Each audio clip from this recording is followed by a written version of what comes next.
আচ্ছা, আজকে হচ্ছে আমরা তোমার যেই বিজ্ঞান বইটা আছে, বিজ্ঞান বইয়ের 4 নাম্বার চ্যাপ্টারটা পড়বো, ঠিক আছে? উদ্ভিদের বাহ্যিক বৈশিষ্ট্য। এখন তোমাকে আমি 2 নাম্বার 3 নাম্বার চ্যাপ্টার অলরেডি পড়াইছি। তো 2 নাম্বার চ্যাপ্টার নিয়ে কিন্তু আমরা উদ্ভিদ পড়ছি, আর 3 নাম্বার পড়ছিলাম কোষ, মাইটোকন্ড্রিয়া, এই জিনিসগুলো, তাই না? তো উদ্ভিদের মধ্যে আমরা বলছিলাম কোনোটা আবৃতবীজী উদ্ভিদ, কোনোটা নগ্নবীজী উদ্ভিদ, হ্যাঁ, কোনোটা অপুষ্পক উদ্ভিদ, কোনোটা সপুষ্পক উদ্ভিদ। এবার এবার এরকম করে কোনোটা মনের রাজ্যের, হ্যাঁ, কোনোটার নিউক্লিয়াস আছে, কোনোটা নিউক্লিয়াস নাই, এরকম করে ডিটেলস আমরা পড়ছিলাম চ্যাপ্টার 2, তাই না? তো তার মানে উদ্ভিদ কত ধরনের হইতে পারে এগুলো আমরা অলরেডি জানি। এখন উদ্ভিদের বাহ্যিক বৈশিষ্ট্য। বাহ্যিক বৈশিষ্ট্য মানে কি? বাহ্যিক বৈশিষ্ট্য মানে হচ্ছে উদ্ভিদের ভিতরে কি চলে সেটা না। হুম। ধরো উদ্ভিদের কাণ্ডের ভিতরে, পাতার ভিতরে কি কি চলতেছে, এটা না, এটা আরো সামনে পড়ানো হবে। এটা হচ্ছে বাহ্যিক, মানে হচ্ছে বাইরের দিক থেকে কোনো একটা উদ্ভিদকে, তার পাতাকে, তার কাণ্ডকে, কিংবা তার মূলের যে অংশটা, মানে মাটির নিচে যেটা থাকে এটা তো মূল, তাই না? মূলের আমরা যেটাকে গোড়া বলি, তো মূলের যে অংশটা সেটার বাইরের দিক থেকে দেখতে কিরকম, পাতাগুলো দেখতে কিরকম, ফুলগুলো দেখতে কিরকম, কাণ্ডগুলো দেখতে কিরকম, এই জিনিসগুলোকে বলতেছে বাহ্যিক বৈশিষ্ট্য। বাহ্যিক মানে বাইরে থেকে যা বোঝা যায় সেটা, সেই বৈশিষ্ট্যগুলোকে বোঝাচ্ছে, ঠিক আছে? আর বৈশিষ্ট্য মানে তো বুঝি ভালো মন্দ গুণাগুণ এগুলো। তো দেখো, ইতিপূর্বে আমরা বিভিন্ন প্রকার উদ্ভিদের বৈশিষ্ট্য ও শ্রেণীকরণ সম্পর্কে জেনেছি। হ্যাঁ, আমরা বলছিলাম না যে উদ্ভিদকে 5টা ভাগে ভাগ করা যায়, ওই জিনিসগুলো কিন্তু অলরেডি আমরা পড়ছি, তাই না?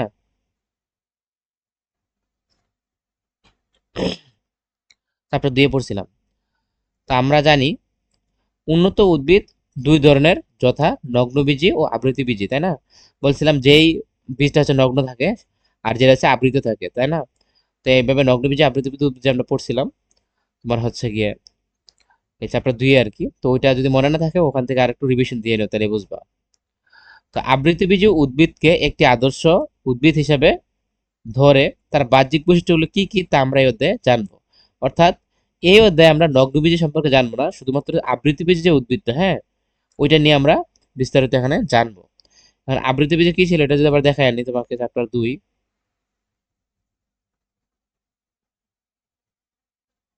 এই যে মসবর্গীয় উদ্ভিদ, এই যে তোমার মসবর্গীয় উদ্ভিদ, ফার্নবর্গীয় উদ্ভিদ, এবার এগুলোর উদাহরণ এগুলো আমরা পড়ছিলাম, তাই না? এরপরে সপুষ্পক উদ্ভিদ বলছিলাম, যেগুলার অর্থাৎ যেসব উদ্ভিদের ফুল উৎপন্ন হয় তাদেরকে বলা হয় কি, সপুষ্পক উদ্ভিদ। এবং এদেরকে সুস্পষ্টভাবে মূল, কাণ্ড, পাতা এইভাবে বিভক্ত করা যায়, অর্থাৎ কোনটা মূল, কোনটা কাণ্ড, কোনটা পাতা, এগুলা বোঝা যায়, সেটা আমরা আগে পড়ছিলাম, তাই না? এই যে বলছিলাম নগ্নবীজী উদ্ভিদ কোনটা, এই দেখো, নগ্নবীজী উদ্ভিদের ফুলে গর্ভাশয় থাকে না বলে ফল হয় না। নগ্নবীজী উদ্ভিদ যেমন তোমার সিম আর কি, এরকম সিম জাতীয় যে গাছটা, অর্থাৎ এই বীজটা জমিতে রোপণ করার পর একটা সময় পর এটা উন্মুক্ত হয়ে যায়, এখানে কোনো গর্ভাশয় থাকে না। গর্ভাশয় মানে যেখান থেকে যে ফুলটা থেকে, গর্ভ থেকে পরবর্তীতে কি হয়, তোমার ফল হয়, ওইটা হচ্ছে গর্ভাশয়। তো ওইটা থাকে না, এই জন্য উৎপন্ন হয় না আর কি। যেমন সাইকাস, পায়নাস এগুলো। আর যেগুলো আবৃতবীজী ছিল, যেগুলো আবৃতবীজী, সেগুলো ফুলে কি থাকে, গর্ভাশয় থাকে। এই একটা সময় পর সেই গর্ভাশয়টা কি হয়ে যায়, ফল হয়ে যায়। তার মানে আবৃতবীজী যেগুলো বীজগুলো আবৃত থাকে, ঠিক আছে, ওই দেখো, আবৃতবীজী মানে বীজগুলো আবৃত থাকে, কিন্তু একটা সময় পর তাদের গর্ভাশয় থেকে কি হয়, ফল হয়। যেমন আম, জাম, সুপারি, এগুলা তোমার গর্ভাশয় থাকে, সেখান থেকে একটা বীজগুলো ঢাকা থাকে। দেখো আমের বড়া দিয়ে ঢাকা থাকে, তাই না? জাম উপর দিয়ে একটা আবরণ থাকে, সুপারি গাছের পাড়ে দিয়ে একটা আবরণ থাকে, এরকম আর কি। তো বীজটা আবৃত থাকে মানে ঢাকা থাকে, একই সাথে এগুলো গর্ভাশয় থেকে কি হয়, ফল হয়। তো এটা হচ্ছে আবৃত বীজ উদ্ভিদ। তো অপুষ্পক সপুষ্পকে বলছিলাম যে ফুল, লতা পাতা এগুলো থাকে। তো এইগুলো নিয়ে হচ্ছে মূলত আমরা এই চ্যাপ্টারটাতে আজকে পড়বো আর কি, ঠিক আছে? তো একটি সপুষ্পক উদ্ভিদের কোন কোন অংশ থাকে এবং কোথায় তাদের অবস্থান তা আমরা জানবো। অর্থাৎ আমরা সপুষ্পক উদ্ভিদ, অপুষ্পক উদ্ভিদ পড়ছি, যাদের থেকে ফুল, ফল, পাতা, কাণ্ড এগুলো আলাদা করা যায় সেগুলো সপুষ্পক, যেগুলো আলাদা করা যায় না সেগুলো ছিল তোমার অপুষ্পক। এই যে সপুষ্পক উদ্ভিদগুলার এখানে আমরা কি কি অংশ আছে, হ্যাঁ, কয় ভাগে ভাগ করা যায়, এবং সে কোনটা কোথায় থাকে, কোথায় তাদের অবস্থান, কোনটা কোথায় থাকে, সেই জিনিসটা আমরা এখানে জানতে পারবো। এর প্রধান অংশগুলোর প্রকারভেদ, কাজ এবং মানব জীবনে এসব অঙ্গের অবদান কি তা আলোচনা করা হবে। অর্থাৎ এই যে আমরা তো ঠিক আছে একটা অপুষ্পক উদ্ভিদে বা সরি সপুষ্পক উদ্ভিদে কি কি জিনিস থাকে, এগুলা কোথায় থাকে, এগুলো আমরা জানলাম, ঠিক আছে। কিন্তু এগুলোকে আবার কত ভাগে ভাগ করা যেতে পারে, কোন পার্টের কাজ কি, অর্থাৎ এরা কি কি ধরনের উপকার করে উদ্ভিদের, এবং সেগুলা শুধু উদ্ভিদের না, একই সাথে আমাদের মানব জীবনে কোন ধরনের অবদান রাখে, সেগুলো আমরা এই হতে জানতে পারবো, ঠিক আছে। যেমন এখানে দেখো কি সুন্দর ফুল দিছে, এই দেখো গুচ্ছ মূল, মানে মূল উরুম যেটা মাটির নিচে থাকে, এই দেখো লতা পাতা, এই দেখো এইগুলো হচ্ছে পাতার কিনারা, সাইডে যেগুলো হচ্ছে কিনারা, এগুলো ধরো কাণ্ড, কোনটা হচ্ছে ধরো কচি ডগা, হ্যাঁ, এরকম বিভিন্ন ভাগে ভাগ করা যায়, এটা আমরা দেখবো। তো এখন বলতেছে যে এই অধ্যায় শেষে আমরা কি কি জিনিস জানতে পারবো, দেখো উদ্ভিদের বাহ্যিক বৈশিষ্ট্য ব্যাখ্যা করতে পারবো। এই যে দেখো বাইরে থেকে দেখা যায় কোনটা কাণ্ড, কোনটা পাতা, কোনটা মূল, কোনটা ফুল, কোনটা ফল, এটা তো আমরা বুঝতে পারি, তাই না? এটা হচ্ছে বাহ্যিক বৈশিষ্ট্য, এগুলো আমরা জানতে পারবো। মূলের প্রধান বৈশিষ্ট্য, তারপর হচ্ছে বিভিন্ন অংশ এবং প্রকারভেদ এবং কাজ ব্যাখ্যা করতে পারবো। অর্থাৎ একটা উদ্ভিদের যেই মূল থাকে সেই মূলগুলোর কি কি বৈশিষ্ট্য আছে সেগুলো আমরা জানতে পারবো, এবং মূলকে কয় ভাগে ভাগ করা যায়, কয়টা অংশ আছে, এবং মূল কত ধরনের হইতে পারে। যেমন ধরো আমি যদি একটা ছোট গাছকে বলি, মূলকে কিন্তু টান দিলে উঠে যাবে, তাই না? আবার কোন কোন গাছ আছে যেমন বট গাছ, বড় গাছ, এগুলোকে টান দিলে উঠাতে পারবে, 100 জন মানুষ উঠাতে পারবে না নর্মালি, তাই না? তো কোনটার মূল খুবই শক্ত, আবার কোনটা শক্ত না, কোনটা টান দিলে উঠে যায়, কোনটা টান দিলে উঠে যায়, তাই না? তার মানে মূল কিন্তু বিভিন্ন প্রকার হইতে পারে। তো এটা বলছে তাদের প্রকারভেদ, এবং সেগুলো কি কাজে ব্যবহার করা হয়। যেমন ধর আমরা পানি খাই, মুখ দিয়ে খাইতে পারি, তাই না? তো কিন্তু গাছে তো মুখ না, সে কিভাবে খাবে? তার তো পাতা আছে, ওখানে পত্ররন্ধ্র আছে, ওখানে অক্সিজেন আসা যাওয়া করে, কার্বন ডাইঅক্সাইড আসা যাওয়া করে, ঠিক আছে, কিন্তু তার তো আয়রন লাগবে, বিভিন্ন ধরনের খনিজ লবণ উপাদান গুলো লাগবে, তার পানি লাগবে, সেগুলো সে মাটির নিচে বিভিন্ন উপাদান পাওয়া যায়, সেগুলো সে মূলের মাধ্যমে নেয়। হ্যাঁ, আরো কি কি কাজ করে সে মূল, সেগুলো আমরা এখানে জানতে পারবো, ঠিক আছে। এরপর হচ্ছে কাণ্ডের প্রধান বৈশিষ্ট্য, বিভিন্ন অংশ প্রকারভেদ ও কাজ ব্যাখ্যা করতে পারবো। এই যে কাণ্ড, যে ধরো এইটা হচ্ছে কি গাছের কাণ্ড, তাই না? আচ্ছা, তো এই কাণ্ডকে কয় ভাগে ভাগ করা যায়, এবং এই যে কাণ্ড আছে এগুলোকে কয় ভাগে ভাগ করা যায়, সেগুলোর বৈশিষ্ট্য কি, এবং একটা কাণ্ডকে কত ভাগে ভাগ করা যায়, কি কি অংশ আছে, কত প্রকারভেদ, এবং কোন কাণ্ড কোন ধরনের কাজ করে, সেগুলো আমরা এতে জানতে পারবো। পাতার প্রধান বৈশিষ্ট্য, বিভিন্ন অংশ প্রকারভেদ কাজ ব্যাখ্যা করতে পারবো। এখন দেখো আমরা মূল জানলাম, কাণ্ড জানলাম, একই সাথে আমরা পাতার, তার কি কি ধরনের বৈশিষ্ট্য আছে, এবং পাতাকে কয় ভাগে ভাগ করা যায়, কোন অংশকে কি বলে, পাতা কত প্রকার হইতে পারে, হ্যাঁ, এবং সেই অংশগুলো কাজ কি, সেগুলো আমরা জানতে পারবো। উদ্ভিদ এবং মানব জীবনে মূল, কাণ্ড ও পাতার প্রয়োজনীয়তা ব্যাখ্যা করতে পারবো। যেমন আমরা জানি বিভিন্ন উদ্ভিদ আমরা খেয়ে থাকি, ঔষধ, ভেষজ বা শাকসবজি খাবার হিসেবে বিভিন্নভাবে নিয়ে থাকি। হ্যাঁ, এবং সেই যে উদ্ভিদগুলা আমাদের মানব জীবনের এই যে মূলগুলা, তাদের কাণ্ডগুলা, তাদের পাতাগুলার কাজ কি এবং প্রয়োজনীয়তা কি, সেটা আমরা জানতে পারবো। বিভিন্ন ধরনের রোগ হলে বিভিন্ন অংশ, কোনটা পাতা, কোনটা ডগা, কোনটা মূল খেয়ে থাকে, তাই না? তো বিভিন্ন কাজ আছে উদ্ভিদের জন্য, মানব জীবনের জন্য, সেগুলো আমরা জানতে পারবো।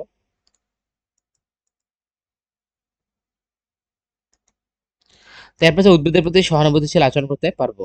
তো উদ্ভিদের তো প্রাণ আছে, তো তাদের প্রতি আমরা সহানুভূতিশীল ভালো আচরণ করব, যেখানে সেখানে এদেরকে ছুঁড়ে ফেলবো না, এগুলোকে মেরে ফেলবো না, পাতা ছিঁড়ে ফেলবো না, এই আর কি।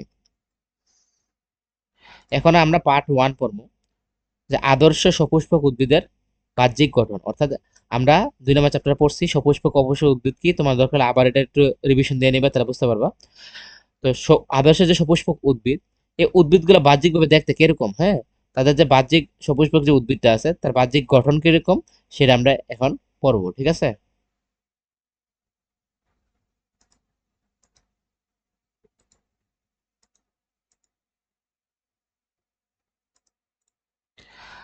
আমরা চারপাশে পরিবেশে অগণিত উদ্ভিদ দেখতে পাই, স্বাভাবিক, আমাদের চারপাশে অনেক উদ্ভিদ আছে। এসব উদ্ভিদের আকার ও গঠনে অনেক বিভিন্নতা দেখা যায়। অর্থাৎ যেগুলো দেখি সবগুলোকে একরকম, ধরো যেগুলো ছোট ছোট লতা গাছ, এগুলো একরকম না।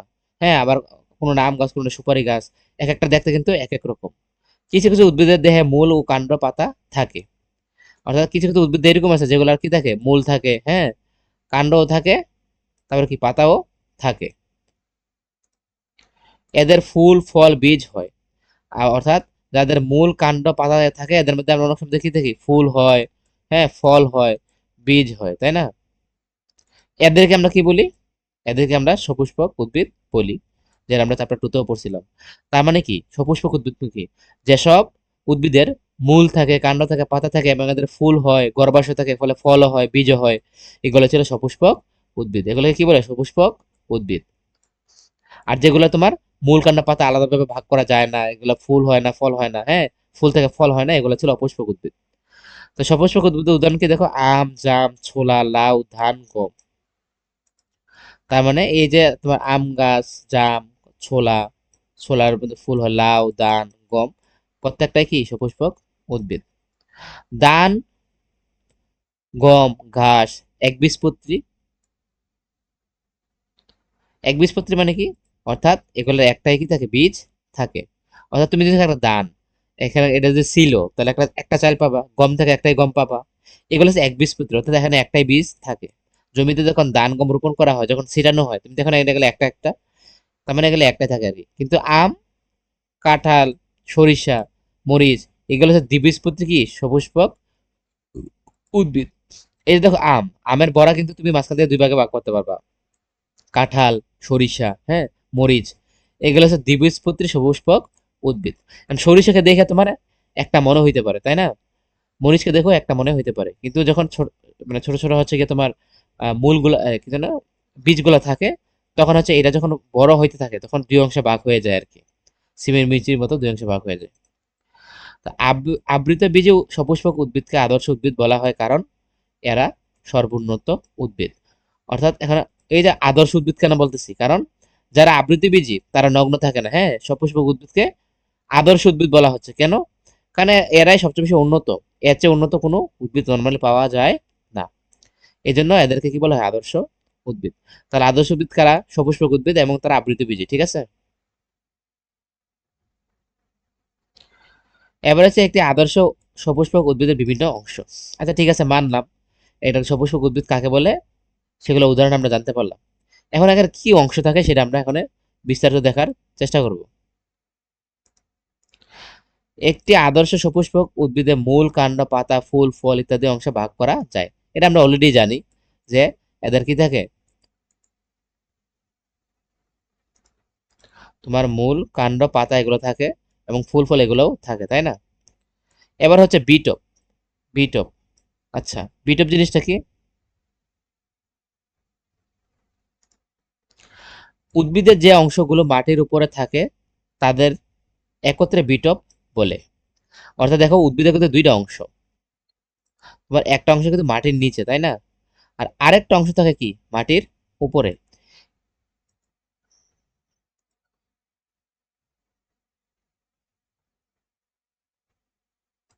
এই যে দেখো, এখানে আমি বেগুনি কালার দিয়ে যারা ভাগ করলাম, এই পুরোটা কি মাটির উপরে থাকে না? এই পুরোটাকে একসাথে, এখানে দেখো ফুল ফল পাতা কাণ্ড সবই কিন্তু আছে, এই পুরোটাকে একসাথে তাকে বলা হয় বিটপ। আর লাল কালার যেটা মানে পুরা মাটির নিচে যেটা, এটাকে বলা হয় মূল, ঠিক আছে। তো বিটপ মানে কি? বিটপ মানে হচ্ছে উদ্ভিদের যে অংশ মাটির উপরে থাকে, মাটির উপরে থাকে, তাদেরকে বলা হয় কি, বিটপ। তাহলে বিটপে কি কি আছে, অলরেডি তো আমরা এখান থেকে দেখতে পাচ্ছি কি কি আছে। ফুল আছে, ফল আছে, লতা পাতা কাণ্ড যা আছে সবই আছে।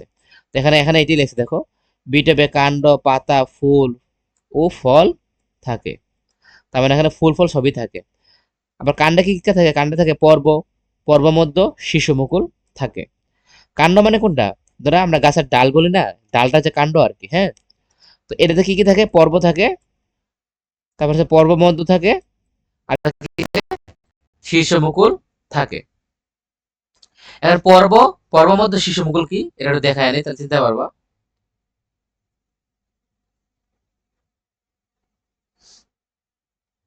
এই দেখো, এই দেখো, এটা হচ্ছে পর্ব। অর্থাৎ দেখো এই যে যেখান থেকে তোমার ইয়া কি হয়েছে, একটা নতুন একটা পাতা তৈরি হয়েছে, হ্যাঁ, এটা হচ্ছে পর্ব। আর পর্ব মধ্য দেখো, এখানে একটা জিনিস আছে, পর্ব মধ্য, পর্ব মধ্য জিনিসটা কি? এই দেখো এখানে একটা পাতা হয়েছিল নি, আবার নিচে দেখো এখানে আরেকটা পাতা আছে নি। এই পাতার মধ্যে দেখো, এই পাতার মধ্যে যে দূরত্বটা, একটা পাতা থেকে আরেকটা পাতার যে দূরত্বটা, সেটা হচ্ছে পর্বমধ্য, ঠিক আছে। তো পর্ব মানে কি, যেখান থেকে এক নতুন একটা পাতা তৈরি হয়েছে, মানে পত্র তৈরি হয়েছে, পাতার আরেকটা নাম হচ্ছে পত্র, পত্র তৈরি হয়েছে, হ্যাঁ। একটা পত্র থেকে আরেকটা পত্রের যে দূরত্ব, সেটাকে বলা হয় মানে আর কি মাঝখানে জায়গায় যে মধ্য বলতেছে, পর্বমধ্য, ঠিক আছে। এখন আমরা এটি বলতেছিলাম, দেখো পর্ব থেকে পর্বমধ্য থেকে আবার কি থাকে, শীর্ষ মুকুল থাকে। শীর্ষ মুকুল কোন জায়গাটা দেখো, এই দেখো, আমি এটা কাটি, এই দেখো, এই দেখো কি লিখছে, কাক্ষিক মুকুল। এই যে মুকুল মানে কি, তোমার হচ্ছে কি দেখো, মানে নতুন একটা পাতা হয় যখন, একটা নতুন একটা কুড়ি তৈরি হয় না, কুড়ি মানে একটা মূল তৈরি হয়, মুকুল, এই মুকুল থেকে নতুন একটা পাতা তৈরি হয়। এই দেখো ছোট করে আছে যেটা, এটা বলছে মুকুল, কাক্ষিক মুকুল। এতে কাণ্ড থেকে যেটা হচ্ছে, এটা কাক্ষিক মুকুল। আর সবার উপরে যেটা থাকে, হ্যাঁ, এটাকে বলা হয় অগ্রমুকুল বা শীর্ষ মুকুল। তাহলে মুকুল মানে ওই জায়গাটা যেখান থেকে নতুন একটা মুকুল তৈরি হয়, পাতা তৈরি হয়, ওটা হচ্ছে মুকুল। তাহলে কাণ্ডের মধ্যে যে অংশগুলো থাকে এগুলো আমি অলরেডি দেখাইলাম। কানের মধ্যে কি থাকে, পর্ব থাকে। পর্ব মানে কি, যেখানে থাকে পাতা তৈরি হয়। পর্ব মধ্য মানে কি, একটা পাতা থেকে আরেকটা পাতা যে মধ্যবর্তী দূরত্ব রয়েছে সেটা হচ্ছে পর্ব মধ্য। আর শীর্ষ মুকুল, যেখান থেকে মুকুল তৈরি হয়, নতুন একটা পাতা তৈরি হয়, হ্যাঁ, নতুন কুড়ি তৈরি হয়, সেটা হচ্ছে কি মুকুল। আমের মুকুল হয় না এরকম আর কি। তো শীর্ষ, উপরে যেটা থাকে সবার উপরে, সেটা হচ্ছে শীর্ষ মুকুল।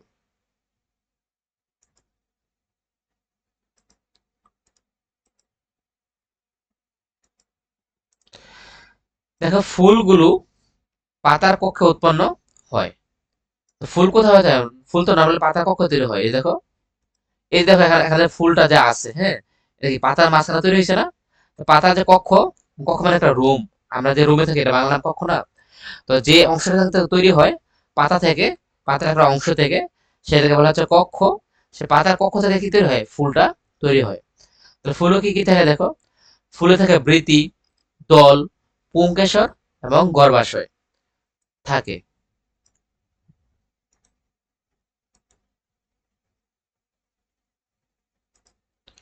তাহলে ফুলে কি থাকে? বৃতি থাকে, দল থাকে, পুংকেশর থাকে এবং গর্ভাশয় থাকে। এখন বৃতি, দল, পুংকেশর এবং গর্ভাশয় কি একটু দেখে আসি।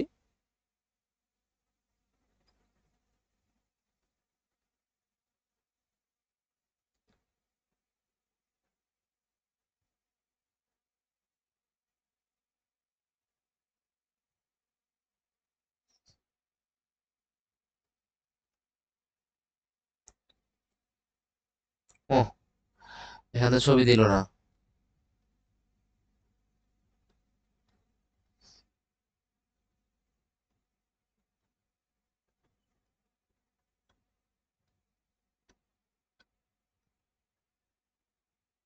আচ্ছা, এখানে ছবি দেয় নাই বৃতি, দল, পুংকেশর, গর্ভাশয় কোনটা। তো তোমার হচ্ছে কি, আমি এখান থেকে দেখাচ্ছি।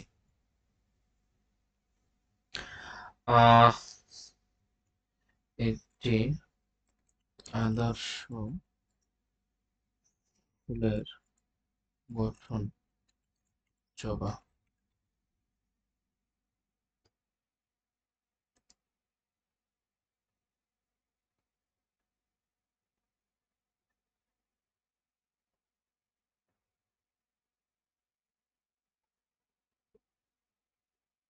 আচ্ছা, এটা ওপেন করে এরপরে বাকি দেখাচ্ছি।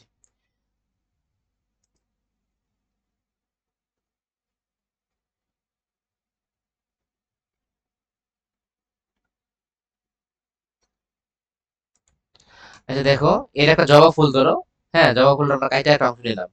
এটা দেখো পাপড়ি, ফুলের পাপড়িতে কোন জায়গায় আছে চিনো?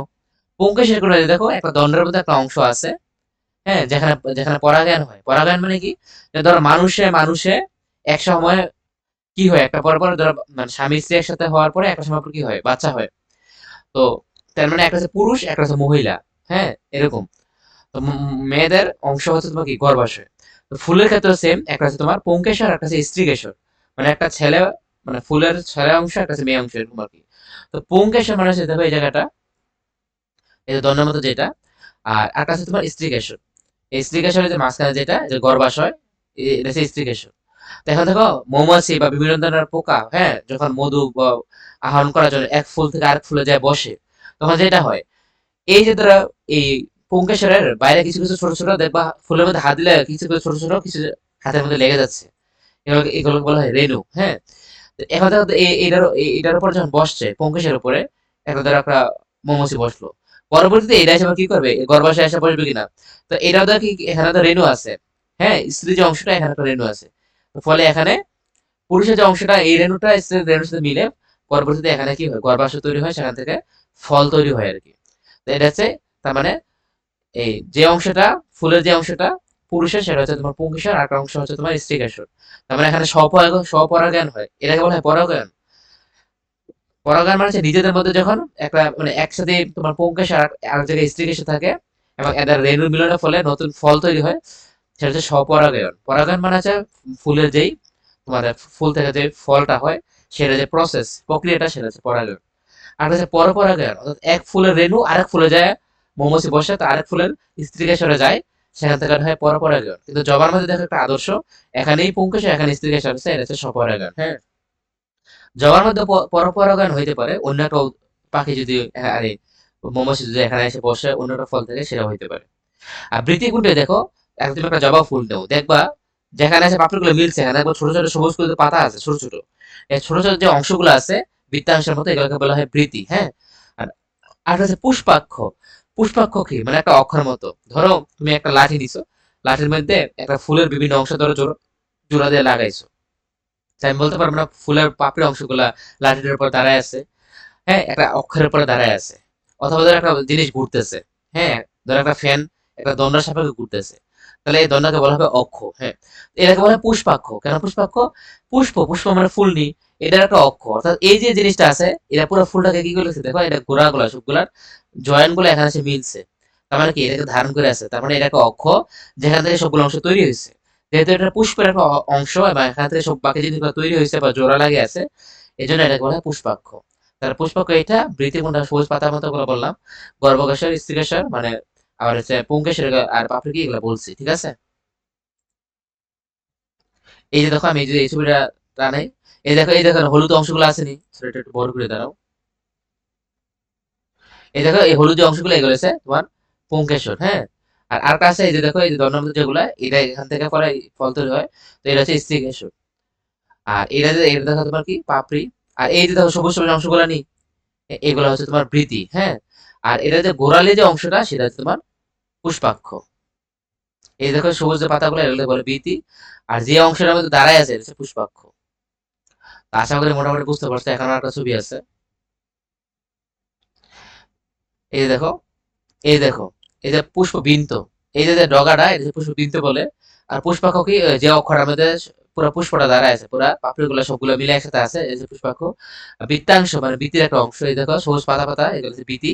হ্যাঁ, আর পরাগদণ্ড, এই যে দেখো এই যে বললাম দণ্ডাকা যেগুলা, এই যে মানে পুংকেশর যেগুলা, এটা বলে পরাগদণ্ড। কেন পরাগদণ্ড বলা হচ্ছে?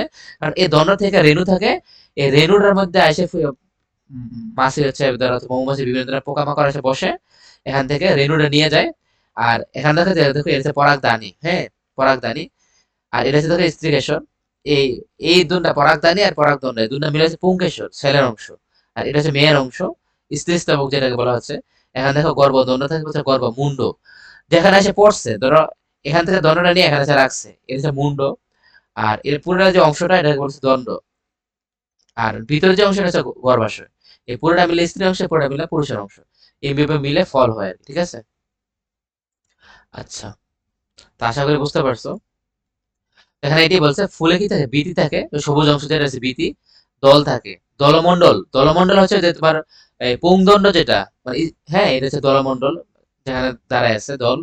আর পুংকেশ স্ত্রীকেশের সাথে বললাম।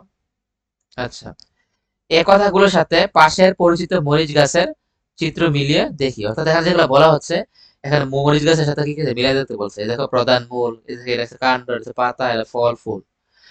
এখন দেখো, এটা যে পরীক্ষাতে আসবে, একটি আদর্শ সপুষ্পক উদ্ভিদের বিভিন্ন অংশে বর্ণনা দাও। তাহলে তুমি মোটামুটি করে একটা আইকিয়া আঁকার পরে কোনটা ফুল ফল এগুলো বলবা, এবং কোনটাকে কাণ্ড বলে, হ্যাঁ, কোনটাকে পাতা বলে, এগুলো তোমাকে তখন ব্যাখ্যা করতে হবে। কোনটাকে ফুল বলে, কোনটাকে ফল বলে, কোনটাকে মূল বলে, এগুলো ব্যাখ্যা করতে হবে। তাহলে এখন আমরা একটু এগুলো পড়ার চেষ্টা করি। সহজে আছে, জাস্ট মনোযোগ দিয়ে দেখলেই বুঝতে পারবো। দেখো, প্রধান মূলের সাথে লাগানো মাটির উপরে উদ্ভিদের অংশটা হচ্ছে কি, কাণ্ড। এই যে দেখো, এটা কি মূল নেই, এটার সাথে যে লাগানো যে উপরে অংশটা আছে, এই পুরাটাই হচ্ছে কি, কাণ্ড। আবার এগুলো এই ছোট ছোট যে অংশগুলো, এগুলো কিন্তু কাণ্ড। এটাই বলছে মূলের সাথে লাগানো মাটির উপরে উদ্ভিদের যে অংশটি, সেটা বলে কাণ্ড। মানে আমরা কি ডাল বলি আর কি, এক ডালে থেকে আরেক ডালে যায় না, ডাল বলি, গাছের ডাল। আচ্ছা, তো কাণ্ডের গায়ে পর্ব এবং পর্বমধ্য থাকে। তাহলে আমরা বলছি পর্ব কোনটা, যেখান থেকে পাতা তৈরি হয় সেটা হচ্ছে পর্ব। আর পর্বের মধ্যে কোনটা, দুইটা পাতার মধ্যে যে ডাক গড়া, সেটা হচ্ছে ডগার অংশটা, সেটা হচ্ছে পর্ব মধ্য। এরপর হচ্ছে পর্ব থেকে পাতা উৎপন্ন হয়। যে বলছিলাম পর্ব কোনটা, যেখান থেকে পাতা তৈরি হয় সেটাই হচ্ছে পর্ব। কাণ্ড পাতা ও শাখা প্রশাখার বার বহন করে থাকে। এই দেখো একটা কাণ্ডে, একটা ডালের মধ্যে, গাছের একটা ডালের মধ্যে কি থাকে, পাতা থাকেনি। আবার দেখো একটা ডাল থেকে বিভিন্ন শাখা প্রশাখা বের হয়। দেখো আমি যদি, এই দেখো আমি প্রথমে এখানে গেলাম, পরে এই দিকে গেলাম, পরে এই দিকে গেলাম, পরে এই দিকে গেলাম, এই পুরোটা কি প্রধান কাণ্ড নি। হ্যাঁ, এই কাণ্ড থেকে দেখো এখানে একটা শাখা বেরিয়েছে, এখানে একটা শাখা বেরিয়েছে, এই যে এখানে একটা শাখা, এখানে একটা শাখা, এখানে একটা শাখা বেরিয়েছে, বিভিন্ন শাখা বেরিয়েছে নি। তাহলে কাণ্ডের মধ্যে কি থাকে, পাতাও থাকে, বিভিন্ন শাখা থাকে, কিন্তু এগুলো যে ভারী অংশ, তো এগুলো যে ভর পুরোটা কাণ্ড বহন করে, ঠিক আছে, কাণ্ড বহন করতেছে পুরো জিনিসটা। এরপর হচ্ছে পাতা, ধরো কালারটা চেঞ্জ করি। পাতা কোনটা, শাখা প্রশাখার গায়ে সৃষ্ট চ্যাপ্টা সবুজ অঙ্গটি পাতা। তো পাতা তো আমরা অলরেডি চিনি, এতে দেখা বিভিন্ন ধরনের শাখায় দিকে আছে নেই, এই শাখাগুলোর মধ্যে ছোট ছোট সবুজ যে অংশগুলা, যে অঙ্গগুলা, সেগুলো আমরা পাতা বলে। তো পাতা খাদ্য তৈরি হয়, পাতা কি তৈরি হয়, খাদ্য তৈরি হয়। আমরা বলছিলাম না তোমার এই যে প্লাস্টিড পড়ছিলাম না, প্লাস্টিড, সেখানে পাতার যে অংশ কি থাকে, সবুজ ক্লোরোফিল থাকে, সেখানে খাদ্য তৈরি হয়। তো খাদ্য তৈরি হওয়ার প্রক্রিয়া হিসেবে ছিল সালোক সংশ্লেষণ। এটা বিস্তারিত আমরা 5 নম্বর চ্যাপ্টারে পড়বো। তবে সহজে মনে রাখো, আমার উদ্ভিদের যে কাণ্ড, কাণ্ডের যে শাখা প্রশাখা, সেখানে যে সবুজ অংশটি থাকে সেটা হচ্ছে পাতা। এগুলা নর্মাল চ্যাপ্টা হয়, এবং এখানে কি কি হয়, নর্মালি খাদ্য তৈরি হয়, ঠিক আছে, এটা ছিল পাতা। এবার হচ্ছে ফুল। তো পত্রকক্ষে সাদা রঙের ছোট ছোট ফুল হয়, শুধু সাদা রঙের না, বিভিন্ন রঙের ফুল হয় পত্রকক্ষে। পত্রকক্ষ মানে কি, যেখান থেকে তোমার পাতা তৈরি হয় সেটা হচ্ছে পত্রকক্ষ, যেখানে সাদা রঙের বিভিন্ন ধরনের ফুল হয় বা বিভিন্ন রঙের ফুল হয়। এই ফুল থেকে ফল অর্থাৎ মরিচ হয়। এখন মরিচ গাছে দেখবো ছোট যখন হয় তখন দেখবো ছোট ছোট সাদা ফুল ফুটে, এখন মরিচের উদাহরণ দিচ্ছে, একজনের মধ্যে সাদা রঙের ছোট ফুল। এই একটা সময় দেখবো ফুলটা বড় হয়ে গর্ভাশয় থেকে কি তৈরি হয়, মরিচটা তৈরি হয়, মানে এটাই মরিচ গাছের ফল, ঠিক আছে। এরপরে যে ফল, ফুল বড় হয়ে ঝরে যায়, ওই যে দেখবা মরিচ পাকতে পাকতে একটা সময় পর লাল হয়ে ঝরে যায়। জরা ফুলের গোড়ায় ফুলের যে অংশটি থেকে যায় তা বড় হয়ে ফল সৃষ্টি করে। তাহলে ফুল কি হয়, তো ফুল, সাদা যে ফুলটা তৈরি হলে একটা সময় পরে সেটা বড় হবে, বড় হয়ে ফুলে দেখবো ঝরে গেছে, কিন্তু একটা অংশ তো রয়ে গেছে, গোড়ালিটা, গোড়া থেকে একটা সময় পর মরিচটা তৈরি হয়, ফল তৈরি হয়, ঠিক আছে। তো গর্ভাশয় বড় হয়ে ফল তৈরি হয়, যে গর্ভাশয় দেখা আসলাম মানে স্ত্রী যে অংশটা, মানে পুংকেশের একটা অংশ আসে স্ত্রী অংশের পর মিলিত হয়ে, দুইটা মিললে হচ্ছে গিয়ে তোমার জাইগোট তৈরি হয়, একটা জায়গায় একটা ফল তৈরি হয় আর কি। তো মরিচ গাছের ফলই মরিচ, তো মরিচ গাছের ফলটাই কি, মরিচ। আচ্ছা, আর হচ্ছে মূল। মূল আমরা অলরেডি দেখছি মাটির নিচে থাকে, উদ্ভিদের পর্ব, পর্বমধ্য এবং অগ্রমুকুলবিহীন অংশে কি, মূল। আচ্ছা, তাহলে উদ্ভিদের কি থাকে না, উদ্ভিদের পর্ব বাদ দিয়া, পর্বমধ্য বাদ দিয়া এবং মুকুলবিহীন, অগ্রমুকুল মানে ওই যে মাটির উপরে যে বিট পুরাটাই, এটা বাদ দিয়ে মাটির নিচে যে অংশটা সেটাই কি, মূল, ঠিক আছে। মাটির নিচে যেটা থাকে সহজে বলবো এটাই মূল। সাধারণত মানুষ মনে করে উদ্ভিদের মাটির নিচের অংশই মূল, অধিকাংশ ক্ষেত্রে এই বক্তব্যটি সঠিক নয়। তবে বিশেষ ক্ষেত্রে কাণ্ড, পত্র, ফুল, ফল মাটির নিচে জন্মে, যেমন আদা, হলুদ, পেঁয়াজ ইত্যাদি। তার মানে মূল হচ্ছে অনেক সময় পর্ব, পর্বমধ্য বা অগ্রমুকুল, মুকুলবিহীন, মুকুল, মুকুল মানে কি, যেখান থেকে সবুজ সবুজ পাতার ডগা তৈরি হয় সেটা হচ্ছে মুকুল। এই অংশগুলো ছাড়া বাকি অংশটা মূল। তো মূল মাটির নিচে থাকে বলে আমরা অনেক সময় কি হয়, মাটির নিচে থাকলে সেটাকে মূল বলা যাবে না। যেমন অনেক সময় কি মাটির নিচে সরি, তো এরা বলতেছে অনেক সময় মাটির নিচে কাণ্ড থাকতে পারে, পত্র থাকতে পারে, ফুল থাকতে পারে, ফলও থাকতে পারে, মাটির নিচে থাকতে পারে। যেমন আদা, হ্যাঁ, আদা কিন্তু মাটির নিচে জন্মে, পুরো অংশটা কিন্তু কাণ্ড। ফল, পেঁয়াজ, এগুলো বেশিরভাগ কি থাকে, ফল কি, পেঁয়াজ কি ফল নি, পেঁয়াজের গাছের যে পাতা থাকে উপরে, কিন্তু পেঁয়াজ থাকে নিচে, তা পেঁয়াজই কিন্তু ফল, তো এটা নিচে থাকে নি। আবার আদাও দেখো নিচে থাকে, হলুদও নিচে থাকে, এগুলো তো ফলগুলা। আর কিছু হচ্ছে উদ্ভিদের কাণ্ড, ফুল, এগুলো মাটির নিচে থাকে। তাহলে এখানে আমরা কি বললাম, অর্থাৎ মাটির নিচে মূল হয়, এটা সত্যি। আবার কিছু কিছু উদ্ভিদ আছে যেগুলোর কাণ্ড, পত্র, ফুল, ফল যা আছে পুরোটাই থাকে কি, মাটির নিচে, যেমন আদা, হলুদ, পেঁয়াজ, এগুলো সবগুলো মাটির নিচে থাকে, ঠিক আছে। এখন বলছে এটা বিস্তারিত তথ্য আমরা পরবর্তী ক্লাসে মানে 7-8 জানতে পারবো, ঠিক আছে। তাহলে এখন যদি পরীক্ষাতে আসে আদর্শ সবুজ কয়টি অংশ এটা লিখতে হবে। বিটপ মানে কি, মাটির উপর পুরোটা কি বিটপ, কাণ্ড মানে কোনটা, পাতা, ফুল, ফল কোনটা, মূল, এগুলো 5টা অংশ লিখতে হবে ছোট ছোট করে, আর একটা ছবি এঁকে দিতে হবে, ঠিক আছে। আচ্ছা, এখন আমাদের, আমরা কি বলতেছিলাম, মূল পড়তেছিলাম। তো সাধারণত মূল ভ্রূণমূল উৎপন্ন হয়। ভ্রূণমূল, ভ্রূণ মানে কি, ধরো একটা মানুষের বাচ্চা যখন তৈরি হয়, ছোট প্রথমে একটা ভ্রূণ থাকে, এটা বড় হয়, রক্ত মাংস হয়, একটা সময় পর হাত পা গজায়, পরে একটা মানুষ হয়, তাই না। তো অর্থাৎ শুরুর যে অংশটা যেখান থেকে তৈরি হয়, মূল যে অংশটা, সেটাকে বলা হয় কি, ভ্রূণ। এই ভ্রূণটা হচ্ছে ভ্রূণমূল। এই ভ্রূণ থেকে মূল তৈরি হয়, মূল থেকে কাণ্ড তৈরি হয়, গাছ তৈরি হয়, এটাকে বলা হয় ভ্রূণ, ঠিক আছে। অর্থাৎ আদি যে অংশটা, শুরু যে অংশটা, এটা বলা হয় ভ্রূণ। তো মূলে পাতা, ফুল, ফল হয় না, কারণ কি, পাতা, ফুল, ফল এগুলো হয় বিটপে, মাটির উপর অংশে, মূলে নর্মালি এগুলো থাকে না। সাধারণত মূল নিম্নগামী, আমরা দেখে জানি যে মূল গুলায় মাটির নিচে যাইতে থাকে, নিম্নগামী, নিচের দিকে যাইতে থাকে, নিম্নগামী, হ্যাঁ, ঊর্ধ্বগামী। তো ফুল, ফল, পাতা এগুলো উপরের দিকে যাইতে থাকে, এগুলো হচ্ছে ঊর্ধ্বগামী। আর মূল হচ্ছে নিচের দিকে যাইতে থাকে, এই জন্য হচ্ছে এটা নিম্নগামী। ভ্রূণমূলটি বৃদ্ধি পেয়ে প্রধান মূল গঠন করে। প্রথমে ভ্রূণটা কি হয়, ছোট হয়, একটা সময় পর এখানে শাখা প্রশাখা কতগুলো মূল তৈরি হয়।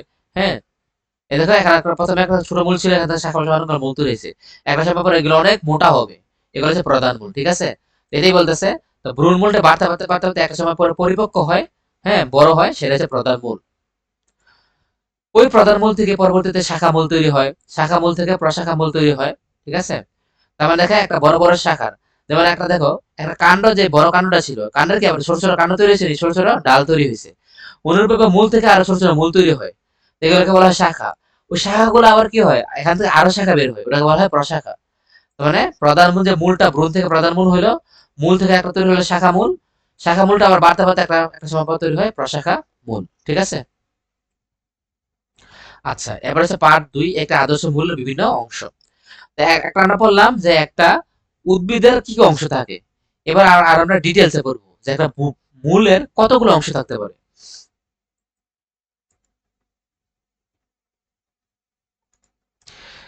তো মূলকে কয়েকটি অংশে ভাগ করা যায়। এর শেষ প্রান্তে টুপির মতো অংশটিকে হচ্ছে মূল টুপি বা মূলত্র, কি বলা হয়, মূলত্র অথবা মূল টুপি। এই দেখো কি কি বলছে, শেষ প্রান্তের অংশটিকে, এবং সেটা কিসের মতো, টুপির মতো। এই যে দেখো, এই যে দেখো, এটা এই দেখো, এই পুরোটাকে একটা মূল নেই, এই পুরোটা একটা মূল, কিন্তু নিচে থেকে শেষ যে অংশটা, এটা একটা টুপির মতো, এটাকে বলা হয় মূলত্র অঞ্চল অথবা কি মূল টুপি। ঠিক আছে, আঘাত থেকে মূলকে রক্ষা করা এর কাজ। অর্থাৎ দেখো এখানে মাটির নিচে বিভিন্ন জিনিস থাকে, তো সামহাও মূলটাকে কেউ আঘাত করতে পারে, কোনোভাবে সে আঘাতপ্রাপ্ত হতে পারে। তো মূল, অথবা দেখো নিচে দিয়ে যখন বাড়বে নি, তো বাড়বে, বাড়তে বাড়তে বিভিন্ন দিকে বাধা দেবে নি, তো যখন বাধা দিবে এটা আঘাতপ্রাপ্ত হয়ে ভেঙে যেতে পারে। তো মূল টিপের কাজ হচ্ছে স্মুথলি, সুন্দরভাবে যেন নিচে দিকে যাইতে পারে, শাখা প্রশাখা সরাতে পারে, আরো বড় হইতে পারে। এটা একটা একটা কোটিং এর মতো কাজ করে। তো এই জন্য বলছে এটা এটা হচ্ছে আঘাত থেকে মূলকে রক্ষা করে।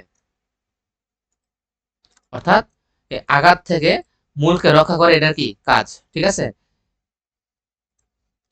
এর পিছনে মসৃণ অংশটি বর্ধিষ্ণু অঞ্চল। এই যে দেখো, এই যে জায়গাটা, এই ছোট যে জায়গাটা, এটা হচ্ছে বর্ধিষ্ণু অঞ্চল। অর্থাৎ এই যে মূল টুপি ছিল, এই যে মূল টুপি, টুপির পরে এই যে যতটুকু জায়গা জুড়ে মূলটা বাড়তে থাকে, বর্ধিষ্ণু মানে কি, বাড়তে থাকে, এই অঞ্চলে কি হয়, মূলের বৃদ্ধি ঘটে, বাড়তে বাড়তে বড় হয়, এর সাথে মূলের বৃদ্ধি ঘটে। যে মূলের যে অংশে বৃদ্ধি ঘটে, বড় হয়, সেটাকে বলা হয় বর্ধিষ্ণু অঞ্চল। এই দেখো, এটা বলা হচ্ছে কি, বর্ধিষ্ণু অঞ্চল। এই এলাকার পেছনে সূক্ষ্ম লুমস মূলরূপ অঞ্চল অবস্থিত। তার মানে কি বলছে, এটা এটা কি বর্ধিষ্ণু অঞ্চল নেই, এখান থেকে এটা যে পিছনে, অর্থাৎ এটা মূল টুপি, এটা বর্ধিষ্ণু অঞ্চল। এর যে পিছনে যে অংশটা, এই পিছনের অংশ থেকে কি হয়, মূল শুরু হয়। হ্যাঁ, মূল শুরু হয়, এটাকে বলা হয় কি, লোমশ অঞ্চল। লুম লুম থাকে, লুমের মতো না, এগুলো কি লুমের মতন না, এই হচ্ছে লোমশ মূলরূপ থাকে। তার মানে প্রথমে থাকে মূলত্র বা মূল টুপি, টুপির পর থাকে একটা বর্ধিষ্ণু অঞ্চল, এরপর মূলগুলো শুরু হয়, হ্যাঁ, মূলরূপ অঞ্চলটা শুরু হয়। এটাকে বলা হচ্ছে কি, লোমশ মূলরূপ অঞ্চল। এই মূলরুম দিয়ে উদ্ভিদ পানি শোষণ করে। এই দেখো, এই যে লোমের মধ্যে যেগুলা, এগুলা হচ্ছে ফুলে যায়, পানিটা খায়, পানিটা খেয়ে পরে হচ্ছে এই যে প্রধান যে কাণ্ডটা, এই যে প্রধান যে মূলের যে কাণ্ডটা, হ্যাঁ, এই অংশটাতে যায়, পরে এখান থেকে পরে উপর অংশ, বিট অফ যে অংশটা, মানে কাণ্ড, ফুল ফল, এগুলাতে যায়। ঠিক আছে, তার মানে ওখানে যদি বলে উদ্ভিদ পানি শোষণ করে কোন অঞ্চল দিয়ে, উদ্ভিদ পানি শোষণ করে হচ্ছে তোমার মূলরুম দিয়ে, কারণ মূলগুলা দিয়ে পানিটা শোষণ করে। ঠিক আছে, এই অঞ্চলের পর মূলের স্থায়ী এলাকা অবস্থিত। এগুলো দেখো, এতক্ষণ নিচে যে অংশটা ছিল, এতটুকু যে অঞ্চলটা, হ্যাঁ, এতটুকু যে অঞ্চলটা, এটা হচ্ছে অস্থায়ী অঞ্চল, কারণ এগুলো বাড়তে থাকে, এগুলো কোনো ফিক্সড অঞ্চল না, কখনো বাড়ে কখনো মূল তৈরি হয়, এগুলো ফিক্সড না। হ্যাঁ, এটা স্থায়ী না, মানে অস্থায়ী আর কি। কিন্তু এই যে অঞ্চলটা, হ্যাঁ, এই যে অঞ্চলটা, এটা কিন্তু স্থায়ী, এটা আর বাড়ে না, মোটা হওয়ার পর একটা সময় পর আর বাড়ে না, ওইটাকে বলা হয় স্থায়ী অঞ্চল। তার মানে তোমার এই যে প্রথমে মূল টুপি, টুপির পরে বর্ধিষ্ণু অঞ্চল, মানে যে অংশটা বাড়ে, এরপরে মূলরূপ, মূলরূপের পরে একটা সময় পর যে যে অংশটা তৈরি হয়ে যায়, সেটা হচ্ছে কি তোমার স্থায়ী অঞ্চল।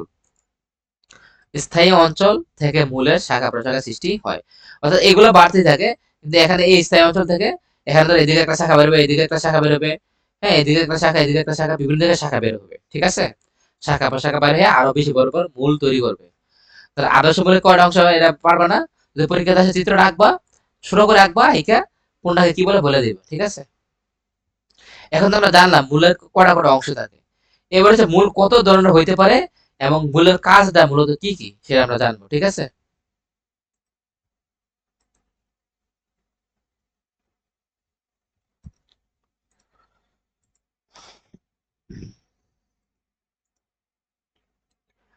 সব গাছের মূল কি একই ধরনের হয় না। দেখো মরিচ গাছ এক ধরনের মূল, টান দিলে উঠে আসবে। কাঁঠাল গাছ আরেক ধরনের, আম গাছ আরেক ধরনের, আবার ধান গাছ আরেক ধরনের। ধানের মূল আর আম গাছের মূল কি একই ধরনের না, একই ধরনের না। বটের জুড়ি আসলে এক ধরনের মূল, অর্থাৎ দেখা বট গাছের উপর দেখা লম্বা লম্বা পশম বের হয়, এটাও কিন্তু এক ধরনের মূল, ঠিক আছে। উদ্ভিদের প্রয়োজনে এ মূলগুলো ভিন্ন রূপ ধারণ ঘটেছে। বট গাছের নিচে থাকে বটের জুড়ি মূল। আবার আবার বলছে কেয়া গাছের ঠেস মূল। তো এটা একটা নাম আর কি, ঠেস মূল এক ধরনের নাম। হ্যাঁ, গাছের নাম হচ্ছে কেয়া গাছ, ওটা হচ্ছে ঠেস মূল। আর বট গাছে যেটা নিচে থাকে ওখানে আবার বলা হয় ঝুরি মূল, হ্যাঁ ঝুরির মতো।